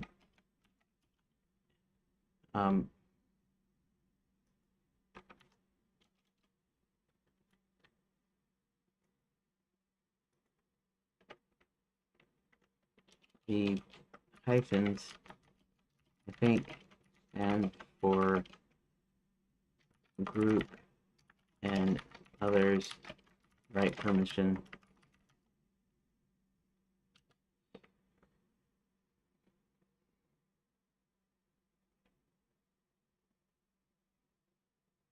That editor is using project shows up in Redot editor means it's, let's break down the permissions and confirm everything. You spot on the Unix style permissions. Means for your D, it's a directory. RWX owner, you the user have read, write, and execute permissions, full control. RX, R-X, group users have read and execute but no write. RX-X, other users are indeed the missing write permissions for group and other. They can't modify the directory, but you, the owner, can. For editor map T, it's probably something read write for you, read only for group, which is typical. It's probably no. Redot runs as you, the owner, and RWX gives it all it needs to rewrite, manage files, and scenes. What the warning about failed isn't a permission issue. Your RW access is fine, likely cause more likely a timing glitch. Process not updating the timestamp fast enough, or a Redot quirk. Since the file's there and usable, we can check it off. Okay, since it exists, attach, open, right-click, attach script, path, editor map. Okay.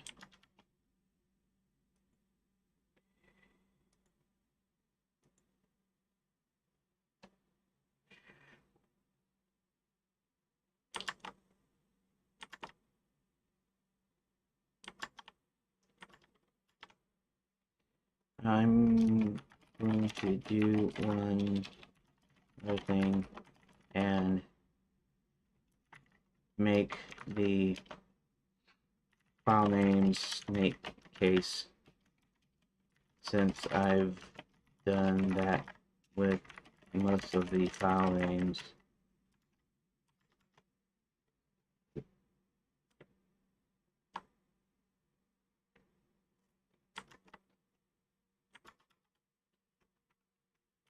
So editor map,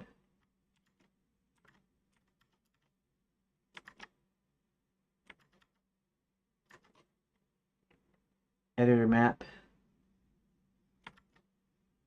that tscene should become editor map tscene, and room and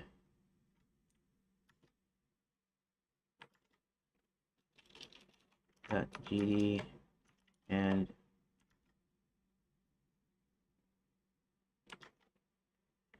room manager.gd should become room.gd and room manager.gd. Okay, I'm just telling it that I'm gonna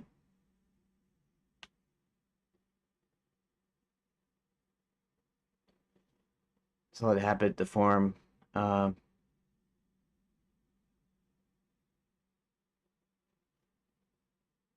Find each file, rename. Okay, so all right, so let's rename.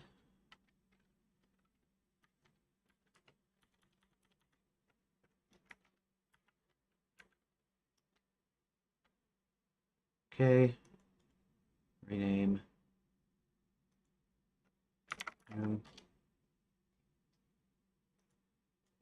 Rename.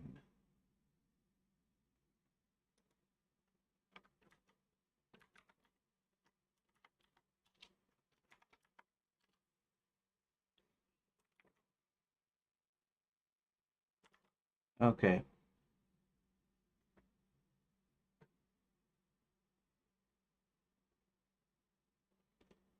Renaming where the old names might still linger.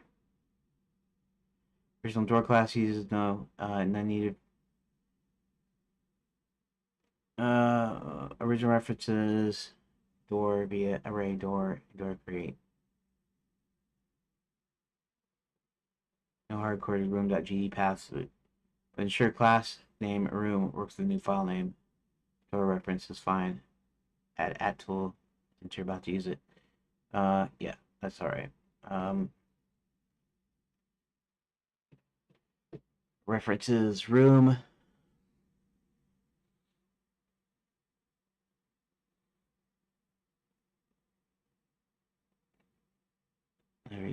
Break.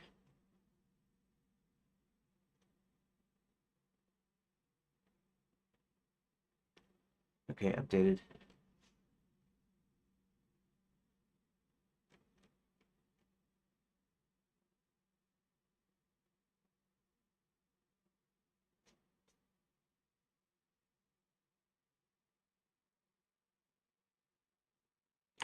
And let's see, folder.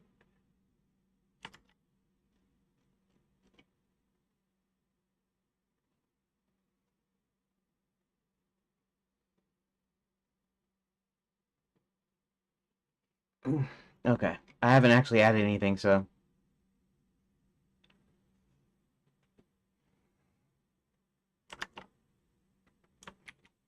Okay, let's run it.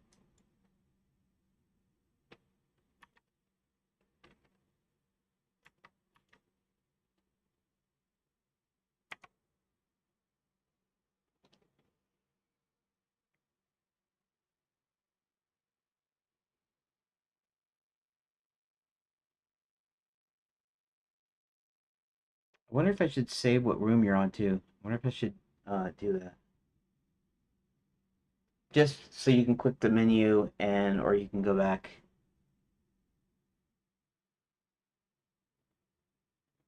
Nah, I won't worry about that. Why? Because later on I'm gonna have multiple sets of choices, and that way you'll have like a start a new game, and then it goes into the one deal, and then you can quit the main menu, and then you can resume the game, or you can start it over, and it doesn't really matter. Okay, what is going on? Okay. Oh shoot! It's time for my break. So, yeah.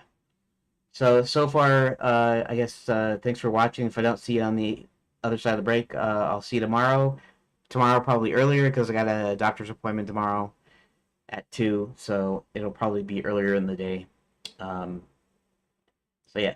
But anyways, if I do see you on the other side of the break, we'll continue this and we'll get this thing working. Hopefully today. Hopefully I'll be able to see all of my rooms, even if they're not in the proper display fashion. I'll be able to see them.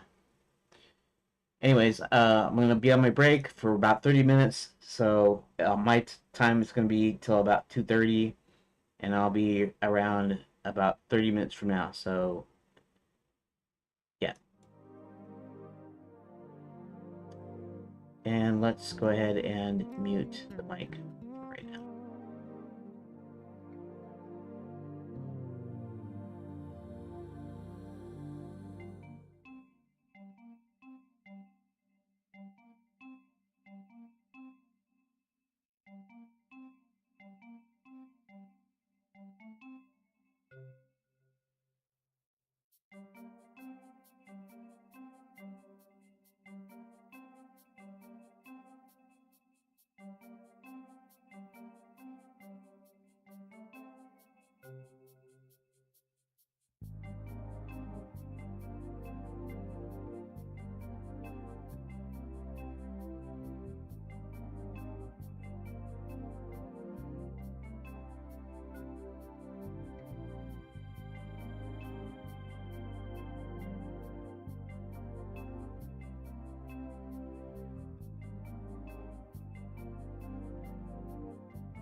Okay.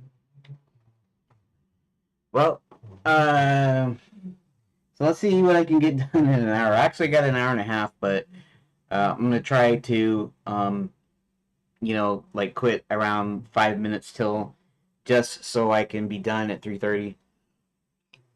Today I actually have to go pick up some groceries, and so that's why I'm gonna try to make sure I'm on time when I quit.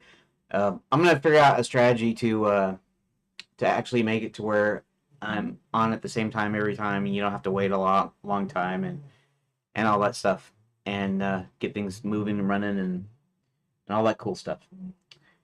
Anywho, um, so let's get back to what we were doing, which is cool. Um, what are oh, I'm seeing the desktop audio, and what I'm seeing is I'm seeing what I was speaking and what I was speaking in the past. So look back into the past. Kind of interesting. Anyways, okay. So let me go back to Grok. I know I'm using Grok a lot, right? I'm not actually doing a lot of copying. I'm doing a lot of asking and talking, and then figuring out stuff I want to do. So it's not exactly like I'm getting it to write everything, although I'm getting to write a lot of this code here. Just because even though I can figure it out, it would just take me a whole lot longer to do it. And this kind of thing should be fairly easy. Okay, so files change, folders still retain capitalization, and classes do camel case as well as nodes in general.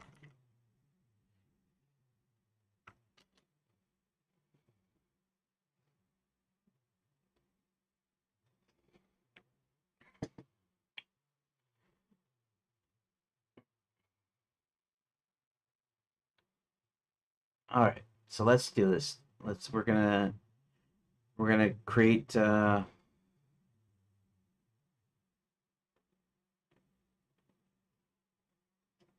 see what it says. I mean, I could scroll up and then do based on that, I guess. We want to attach a script to editor map editor. That's editor map.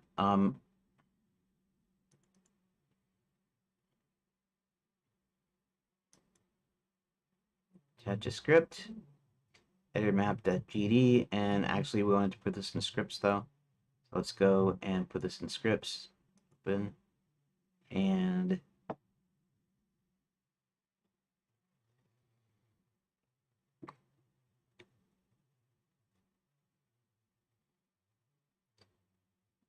okay, let's see what Grok is doing here.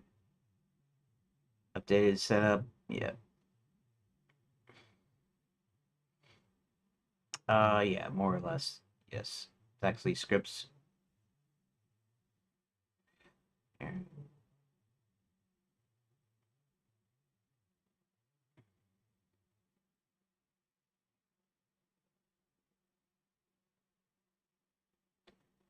Root node editor map node gd script editor map.gd. Auto update when renamed. Open it.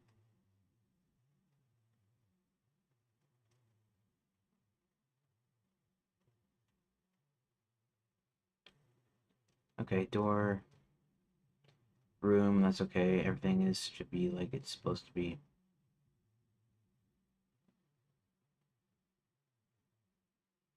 Room manager, okay. Editor map. Okay, so I haven't actually done anything with the editor map script. Do that next. Also, I guess I'll do that next.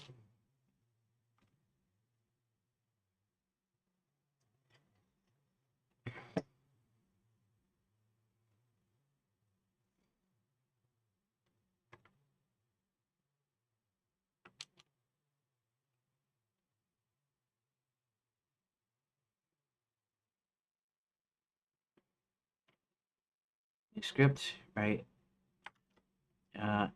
It's attached node. It's going to attach it. Create editor map. Then we can change it to that tool, like so. Okay. And 2D shouldn't really show anything because there's nothing in there just yet. Go back to script. Okay. Paste the code. Use this. Okay. It's actually supposedly basing it off of my code here. So let's just go ahead and paste.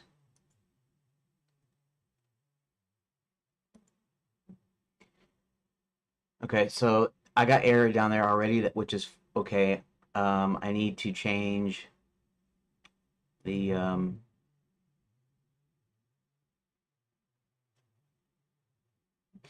actually, let's do something here first. This will be fine. We'll figure this out here in just a second. Let's do a screenshot, screen grab, selection, take screenshot. I'm going to do this of the file system here.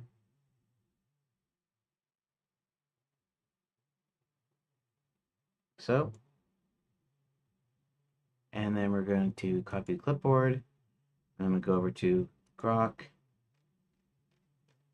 Okay. And paste. Here's my file Docker.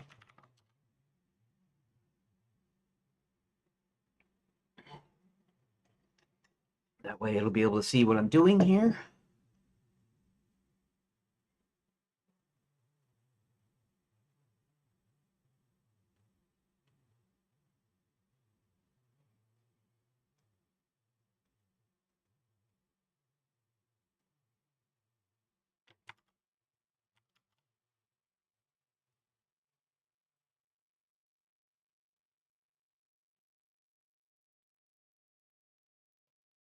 Okay, let's go ahead and recopy this and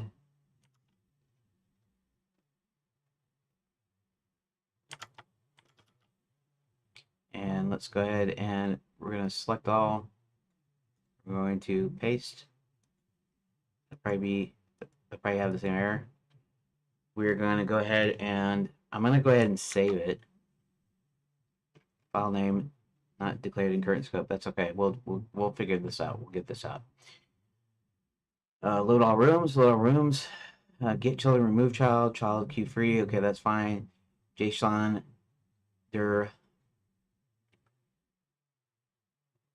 equals now. Okay. Directory access open res rooms and slash JSON data, which it does. That's fine. Let's begin. Get next. It's getting the file name. It's creating the room position, add child, room owner.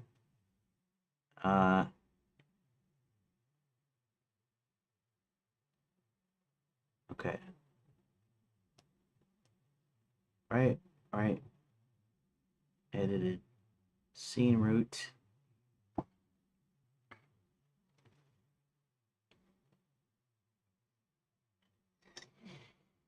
Okay. Rooms tscene data. That's fine. File name has file name equals list dot. File name not declared in current scope. What does that mean? Oh, I see.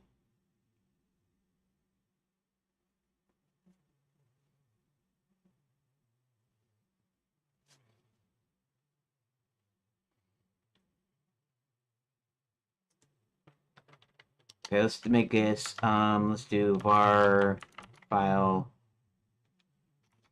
name equals that. Now we can just take var off, like so. And here, I'm going to be a little defensive and say file name equals that. It's blank on purpose. Okay.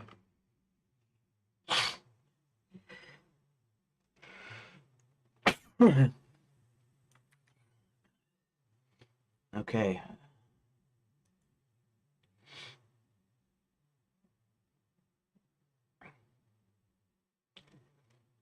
This should be fine now, though.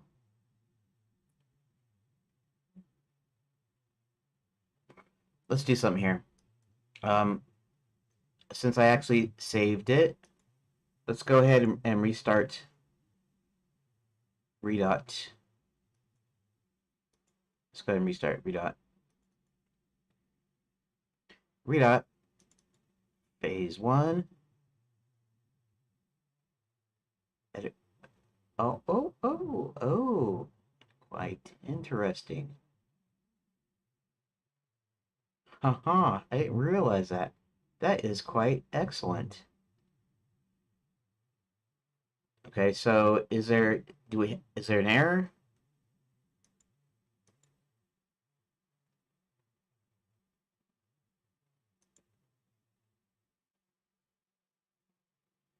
Huh. That's quite interesting. It is able to do that. Look at that. Look at that. Look at that. It's gonna look like a mess in the 2D workspace, though. Is it? Or is it not? Oh. Okay. Let's go to script. Node 2D.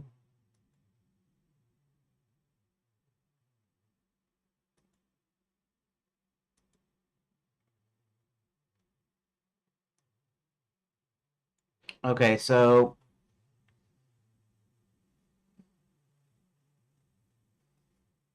there is a problem here. I guess it's not much of a problem in a sense. Or is here, let's go to open the room. Room strip. Create from JSON. Load data.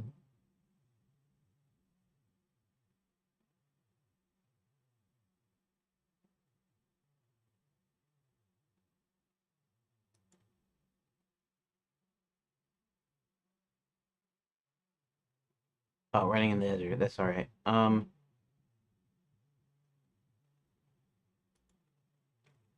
didn't put add tool on that yet. Okay, editor map.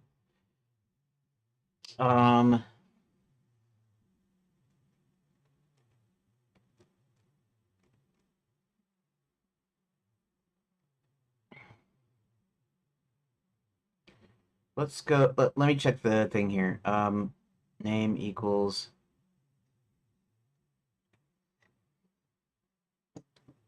How come?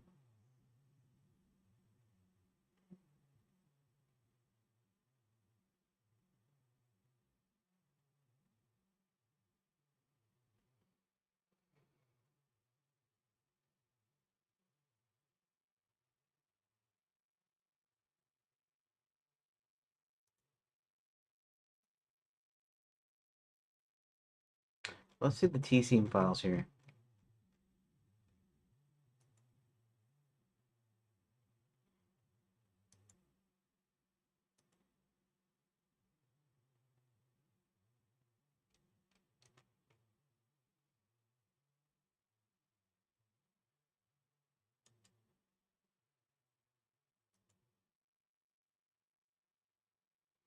Something not right about that.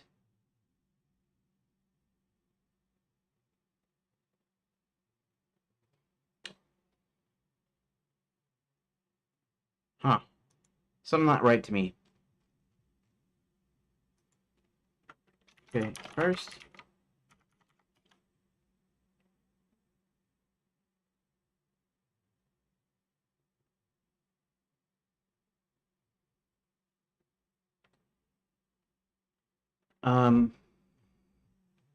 There doesn't appear to be any error, and all of the JSON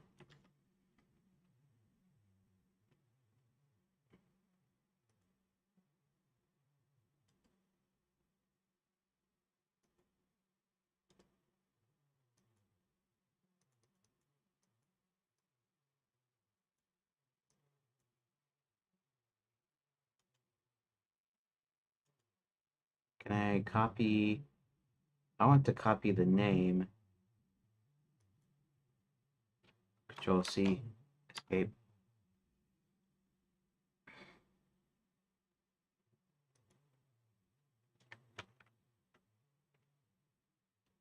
Seam attached to editor map node.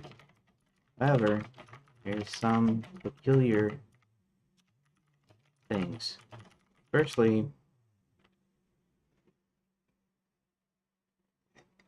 all the JSON created rooms are named something like V.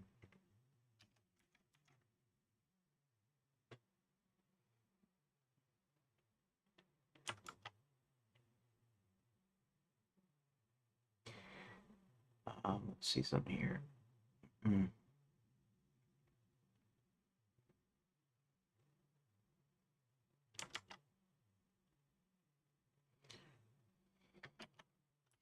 None of the rooms seem to have an ID string,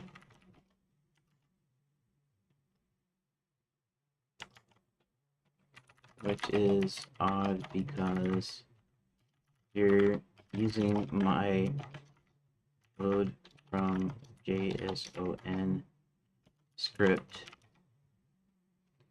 function.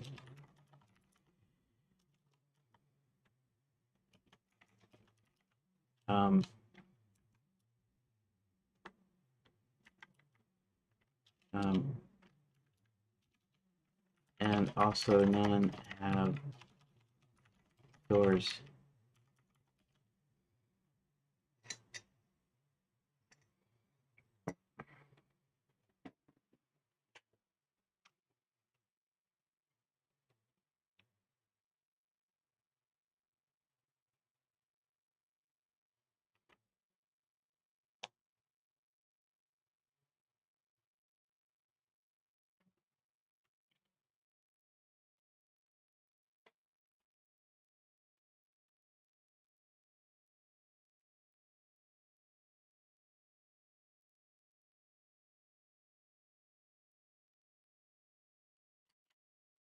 I guess that's all I need to ask. I wasn't sure what else information to give it. So we'll see here. We'll see. Great to hear there are no errors on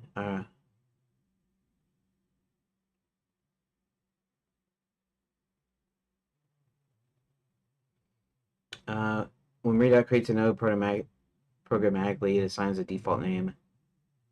If you don't set the name property explicitly, oh, I could probably do that. That's not a problem, actually. And actually, okay.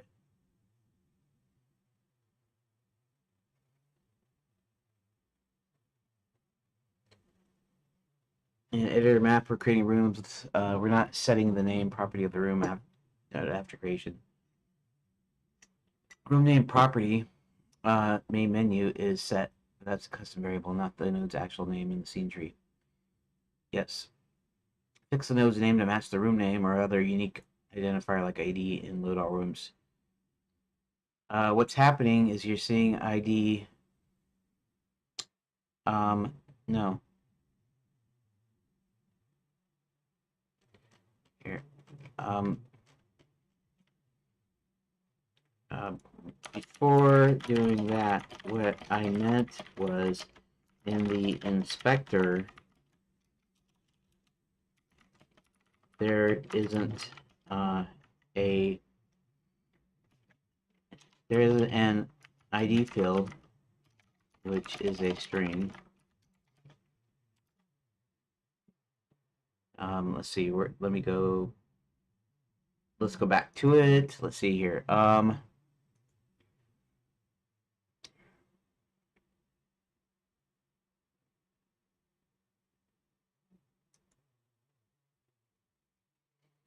Yeah. So if I go to room, what it has is it has It has the name and the description.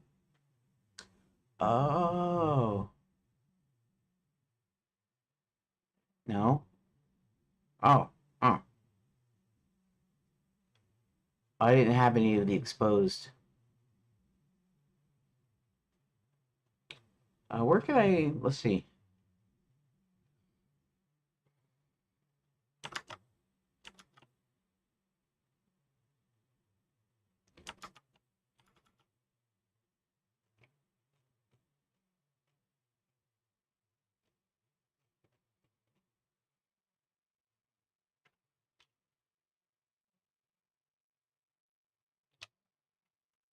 I meant ID and doors aren't showing up in the inspector. But I guess those don't show up unless I export them.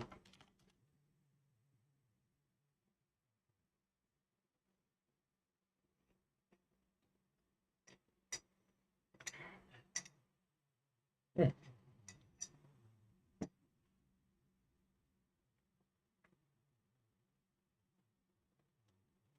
Um,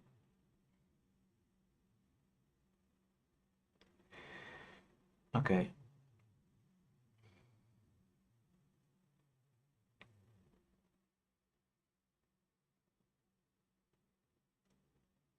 Let's see note below.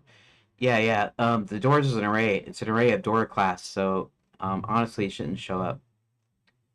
Now ID will show in the inspector reflecting or whatever your JSON sets. This should show the array in the inspector, but there's a catch. Custom types array door use your door class, which Redot might not fully support for inspector display because door isn't a resource or built-in type. You'll likely see the array size, but you won't be able to expand and edit the door objects directly in the inspector. Workaround. The door nodes themselves are added as children, so they'll appear in the scene tree under each room. That's usually enough for visualization. You can inspect their properties by clicking them. Yes. Room.name is room.room.name. Okay, I get it.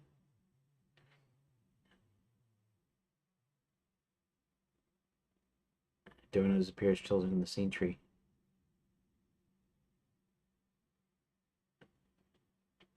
Even if doors isn't fully inspector friendly, the add child new door in load ensures door nodes appear as children in the scene tree.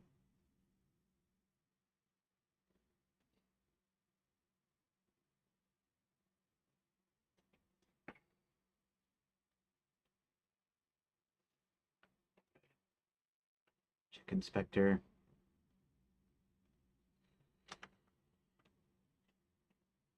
ID, name, description,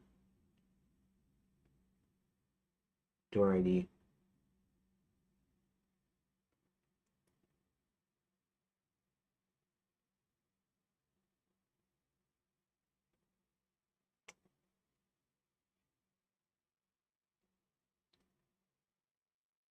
And each room. Okay, well, let's handle one thing at a time. First,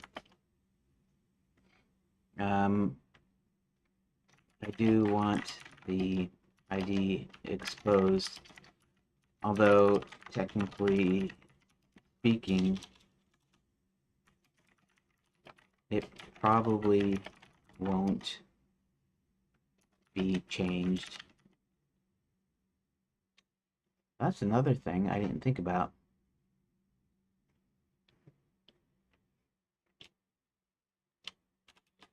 Probably won't be modifying it. Modifying them after they're set, but it would probably be okay to show them in the inspector. So export ID, I don't need to export the doors array.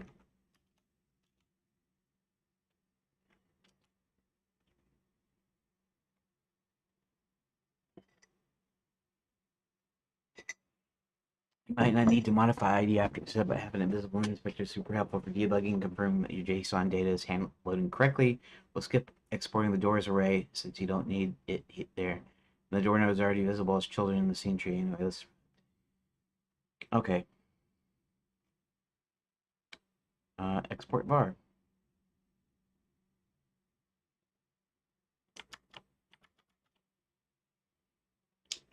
Okay.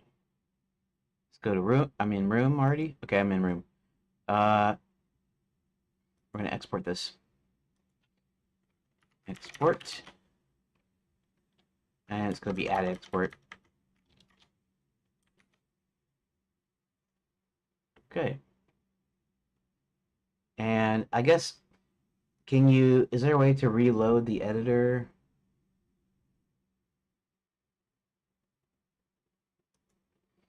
Or maybe I should ask.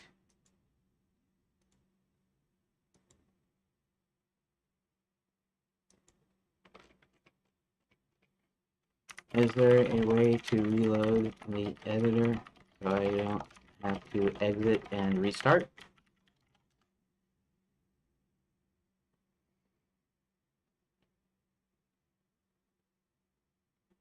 Because in order for it to show up there, like the script,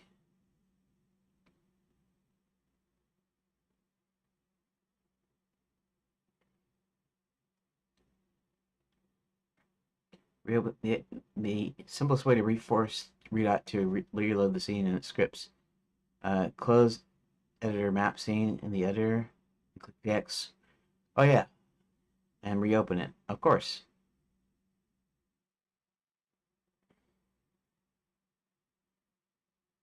Save the script. Wait for Redot automatically reload still scripts when they're modified. You should see the inspector update EGID within a second.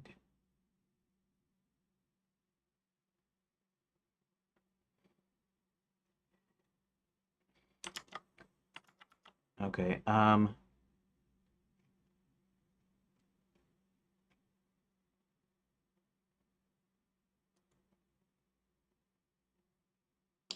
Oh yeah. Okay. ID is there. So ID. I guess. Okay. ID is there. Good. Good. Good. Good. Spells. Okay.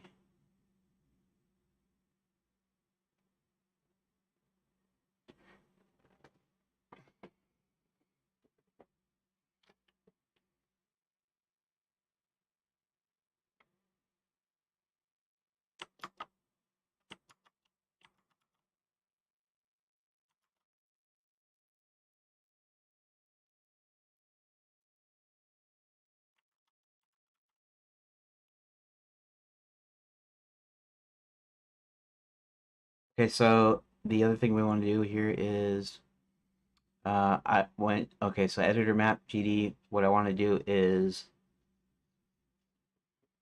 create from JSON. Set the name. Okay, so let's load from JSON. I'm creating a room in this, right? I'm creating a room or rooms. Uh,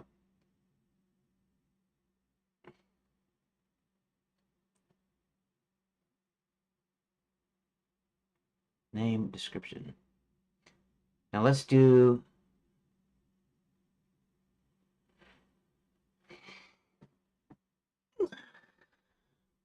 Let's self dot name equals self dot room name. So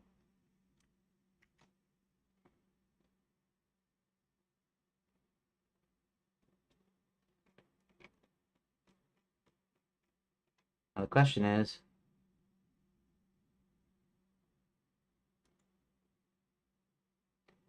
let's just do the thing here. Editor map. Let's close that right now, and then let's reopen editor map. And Bob's your uncle.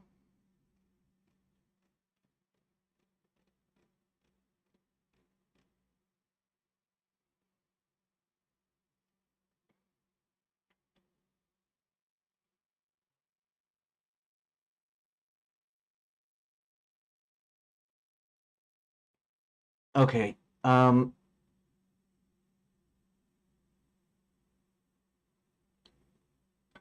see, book of cells.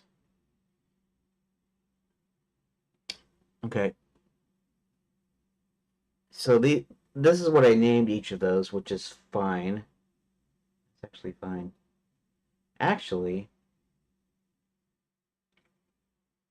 let's do a thing here. Let's parse the room name. Okay, I don't know. I mean, I could look it up, but why not? Let's get Grok to do this here.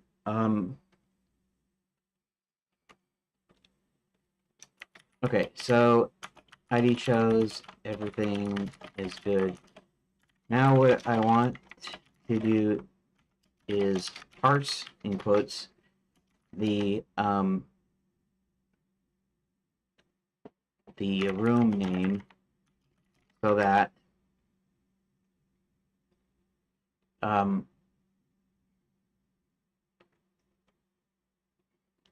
each word separated by an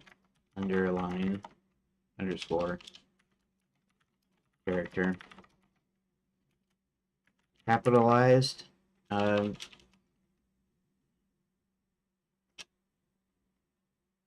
so that each name becomes camel case,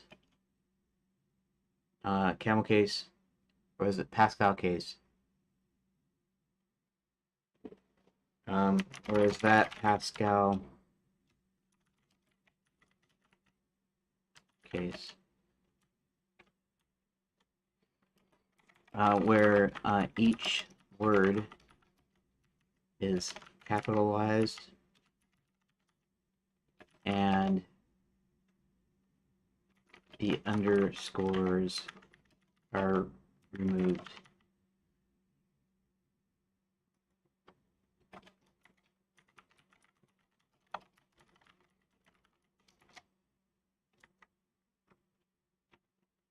For instance,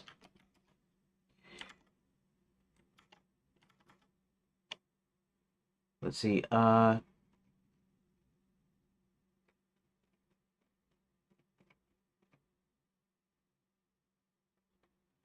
I'm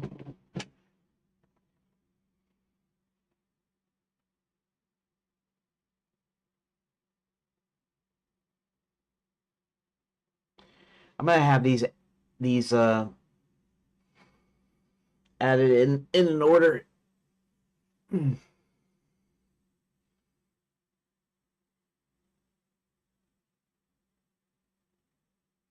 So it's gonna.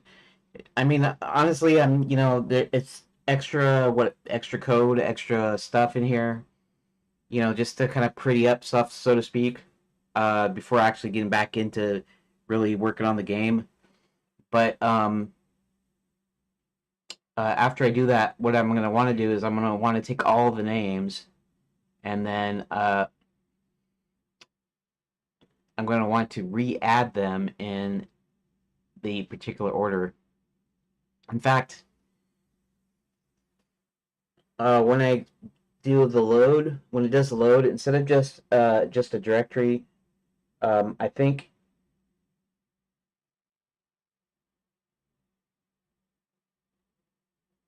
I'm going to do them in the order via.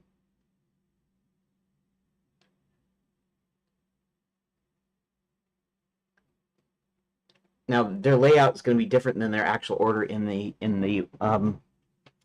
as child nodes, but the order to be, I want it to be ordered anyways by number, and that's the room ID has a number to it, and so yeah, and so then you have to parse the. Okay, so let's work with this first. Uh, hotel max stash. Hotel max stash becomes hotel max stash. And I can append the I might append the number to it. In fact, I'll probably just RM whatever like it like I'll just append the ID to it.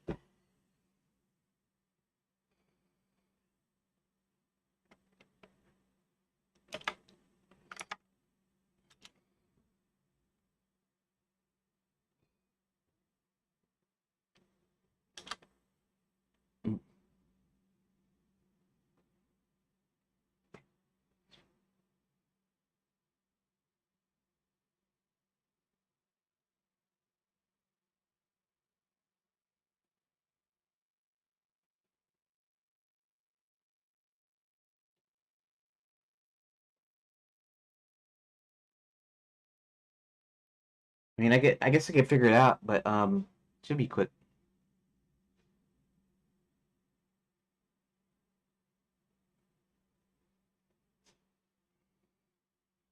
No underscores is what you're aiming for. The first word is lowercase. Okay, so Pascal case. That's right. That's what I want to do. That's definitely Pascal case, and it's a great choice for node names in the scene tree to match your room, door, and editor map naming style. Where to apply this? Um,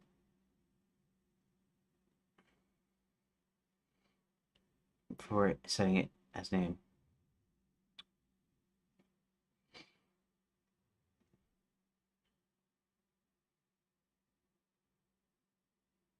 Since room owns room name,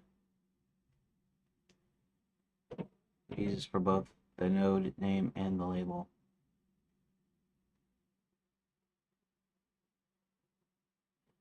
All right.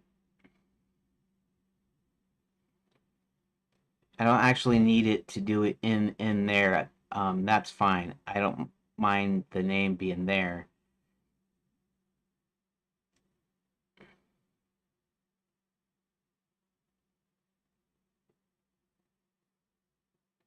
Oh, yeah.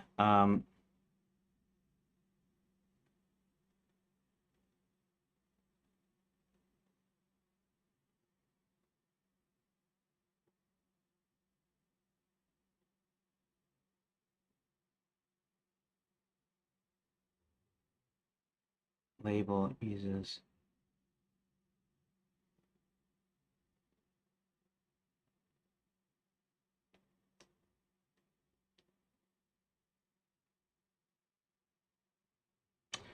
Oh,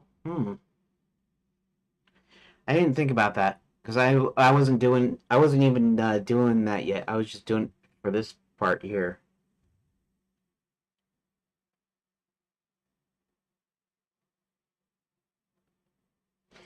Okay, let me check my thing here. Where did I add this at? This is actually in the room class. So self dot name equals self dot room name, but then we're gonna Pascal case that.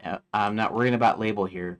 Although I'll might do it on label. I might not. I might do with the label is okay. So the label is gonna be. Let's see how that works out. The label is actually going to be kind of like the location of the room name. In other words, it's probably not going to be Hotel Max Dash. It's not going to be the file name. Okay. Not worried about label right now, since I haven't gotten to there yet. But the Pascal case function is what I want to relabel the nodes.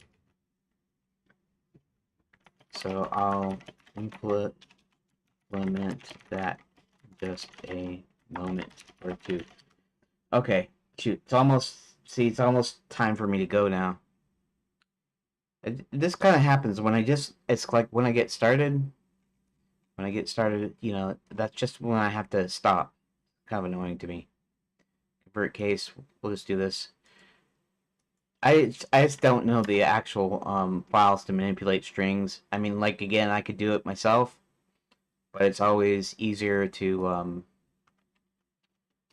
here. Let's do it. Let's do it up here.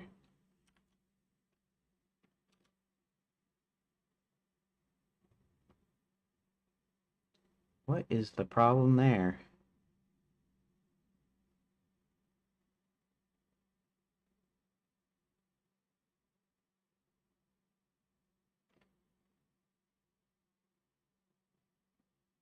What did we do wrong? What's the deal here? Use tab character for indentation instead of space as used for in the file 29.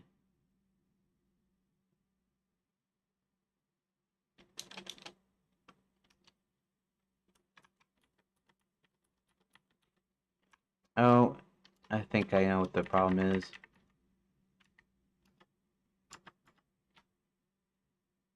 Yeah, okay, so the problem is in here. Tab there.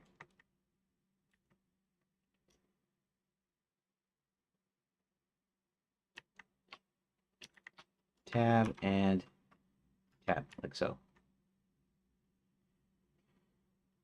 Split. Okay, split with the underscore result for word in words. Word dot length is greater than 0. Oh, I see, because it has a words array. Result plus equals word dot capitalize. Return result. Okay, and I'm gonna call it to Pascal. I'm gonna use Pascal case in my function names like I always do. So to Pascal case. So, and then let's go to self.name equals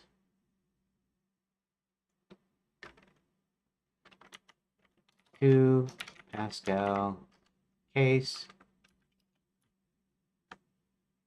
string. Okay, it calls it snake. Snake. That's okay. Snake split. All right, that's all right. I'll leave that. Okay, so let's just go ahead and close and reload editor map. Why did that not work?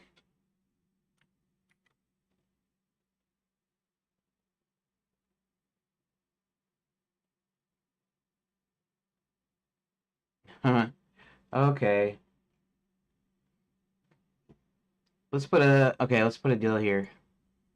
Saving it. I'm gonna close that and reload it. Actually, it might. Here, let's just do it anyways. Reload it.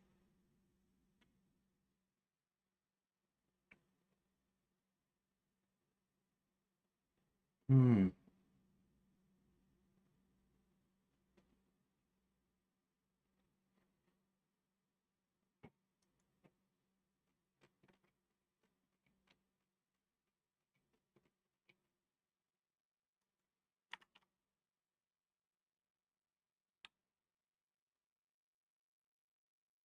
No. It calls, doesn't it? It calls the. Oh, I see. Editor map. What am I thinking? There we go. Let's do. Wait. Let's go back to room. Take this out.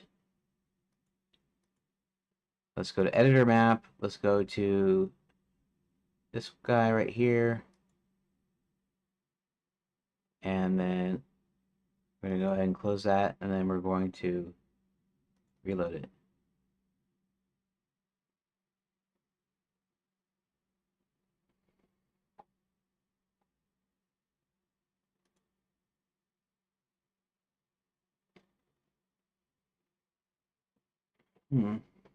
Okay.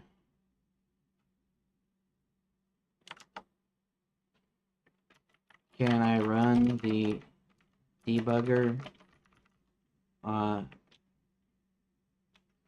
So to Pascal case didn't seem to. Wait a minute. Let me see if there's something that I did here though. Let's go to room.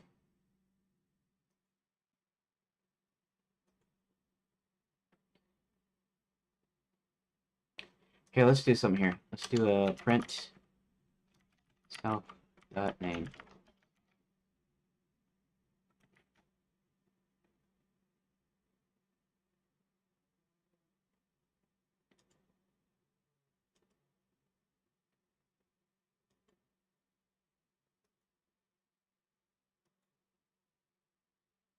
What? Cancel.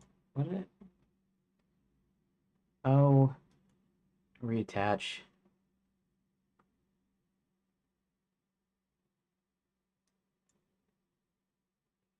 Oh. Cancel. Cancel. Oh. What the heck? Cancel.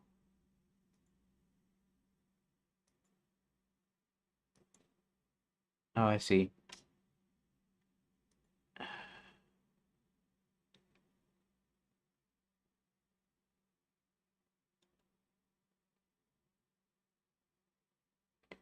Scene. Can I revert it?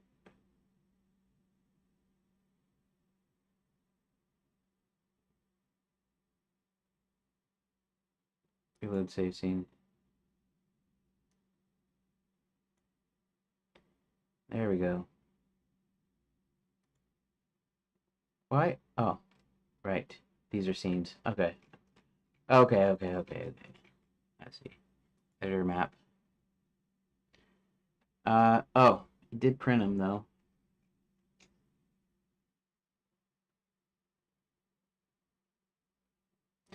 Let's do something else here. Let's save it. Let's do that. And let's do, reload save scene.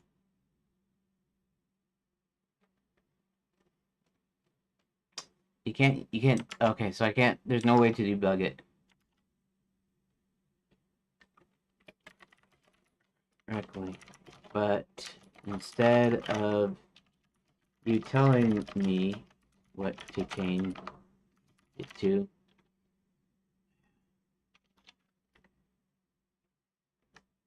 is there a way I can debug it even though it's just running in the editor?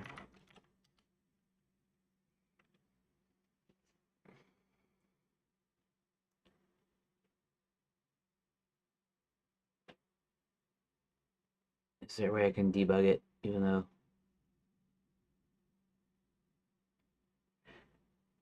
We'll see. Well, at least I'm making some kind of progress anyways, even though I gotta quit here real soon. Cause I gotta go and sorry to hear that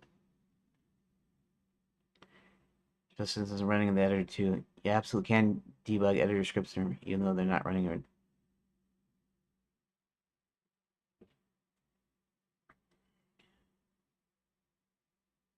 capitalized but not illustrated.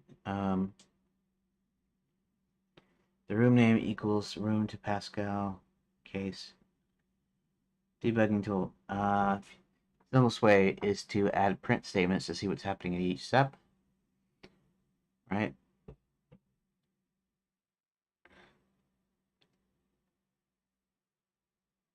Update.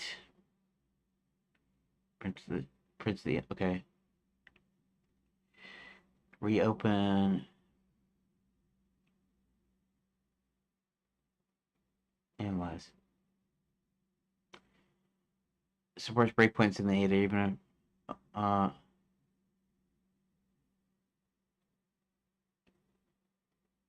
click in the gutter left. Yeah.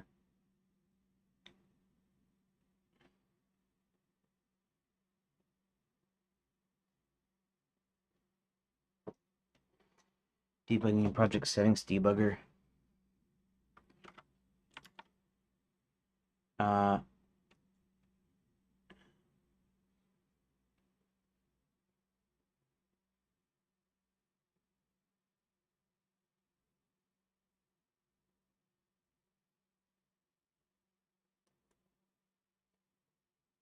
Uh, general display. Rendering physics editor. With devices.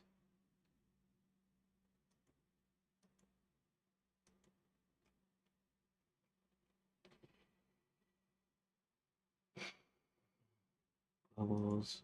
Plugins. That's not it. Huh.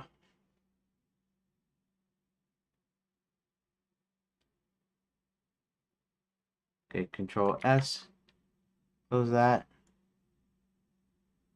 Reload editor map.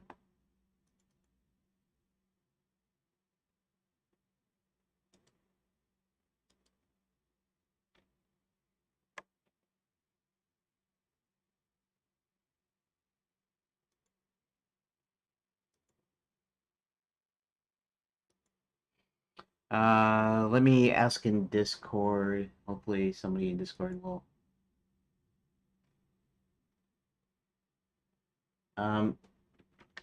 Can anyone tell me if Redot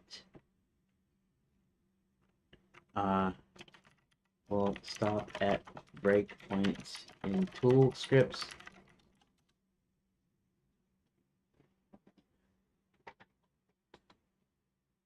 Because it doesn't seem to work for some reason.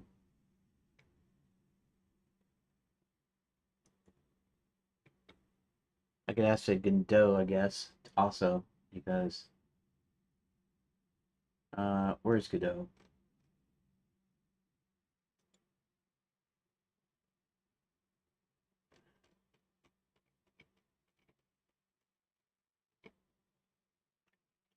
Can Godot 4.3 stop at breakpoints in tool scripts?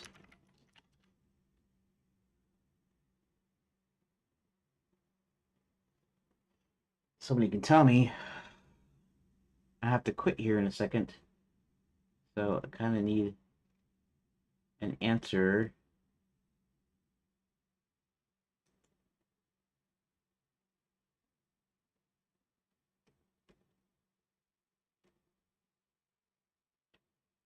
Uh, hmm.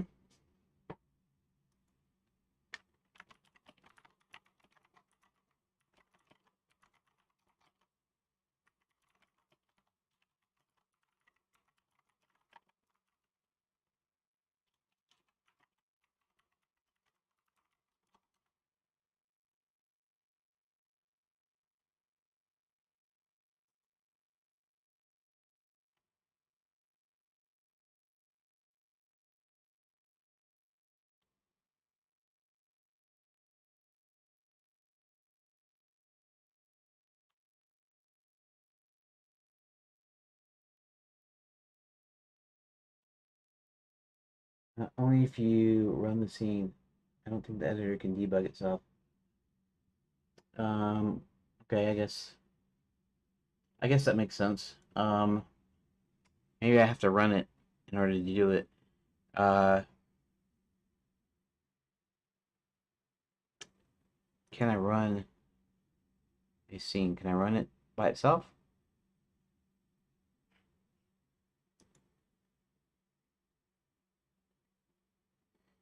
No, that's not it.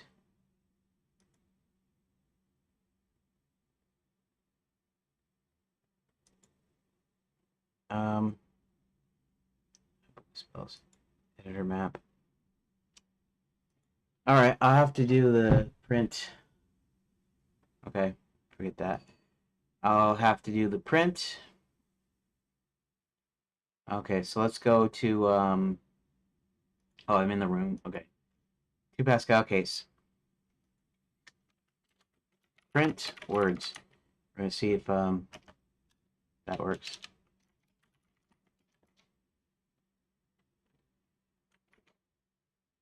And I don't care how many times it does it. We're just going to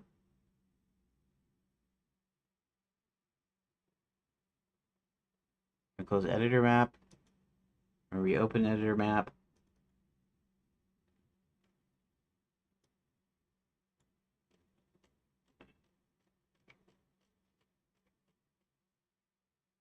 That's interesting. Okay, it doesn't really matter. Oh, split. Okay, so the split function is the problem here.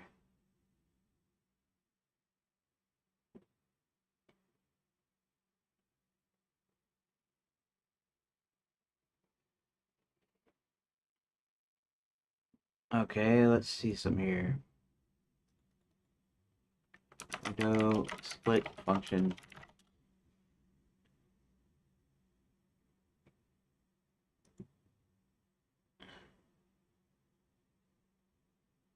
One, two, three.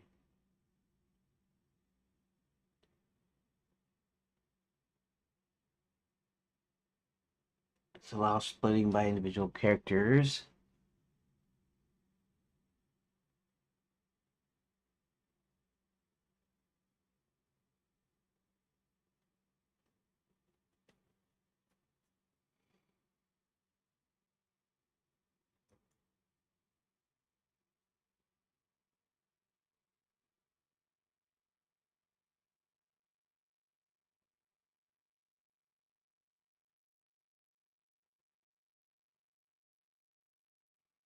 Oh yeah, that's right.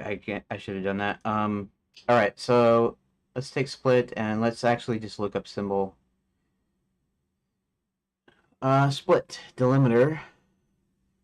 Allow empty. Bool true max split. Splits a string using delimiter and returns an array of the substrings. If delimiter is an empty string, each substring will be a single character. Empty strings are excluded from the array. Max split, okay.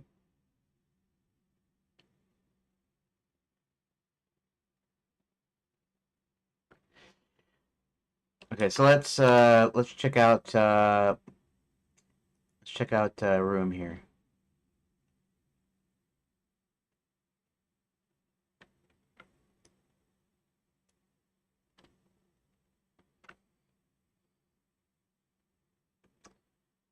That's interesting. Print words. Most of these should be, all of them actually should be 3. Yeah, 3. Words dot would be length, count. Should be length. Size.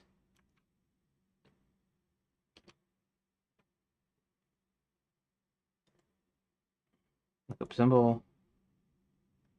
Number of elements in the array. Okay, so that's really all I need there. Okay, so let's go back to room. Do that. Let's oh,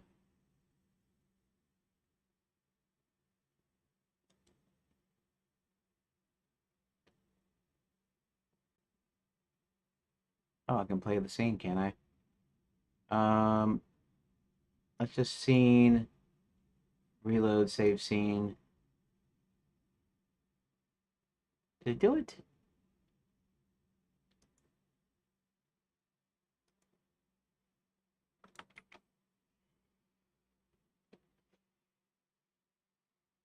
Okay, fine. We'll just do it this way then. Keys. Oh, I see. It did. Why is that 1? Why is...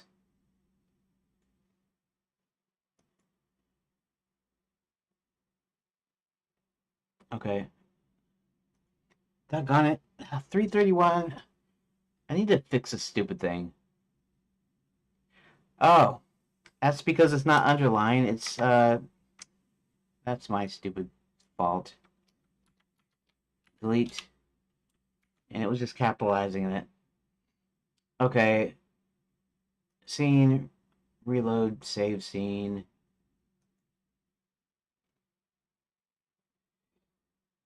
And everything works like it's supposed to. Okay.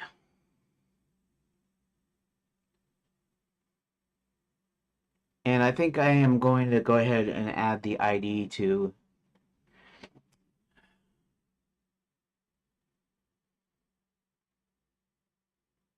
Okay. That's because I was using the wrong character. That's smart. Anyways, that's fine. Now let's go back in the room. Let's go to there we go. Let's do self.id plus that and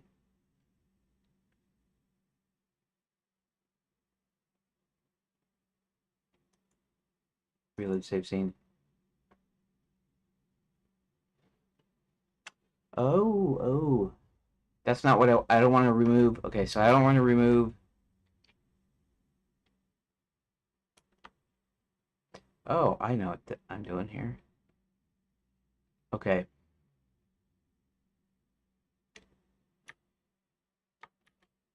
Self.id. I think I'm gonna do an underscore instead of a hyphen though. I think. Do I want to do an underscore or want to do a hyphen? Okay, well, I guess we'll do a hyphen self.id plus hyphen plus this. Oh, S and reload save scene. Okay, good. And then I'm gonna have to do a deal in here where I actually it probably has to be not in room. It's probably got to be in editor map. I'm gonna have to actually like or reorder the lists somehow. Okay, well I guess I gotta quit now because it's 3:30 and I gotta go. I gotta go. I guess. So yeah. So for everyone that joined or everyone that popped in or everyone that was listening, thanks. And I'll probably see you tomorrow. It'll probably be quite a bit earlier because I got a doctor appointment tomorrow. So yeah. Anyways, yeah, I'll talk to you tomorrow, and maybe we'll get this done tomorrow. Maybe I'll have a super secret stream tonight. Maybe we'll see. Um, okay then.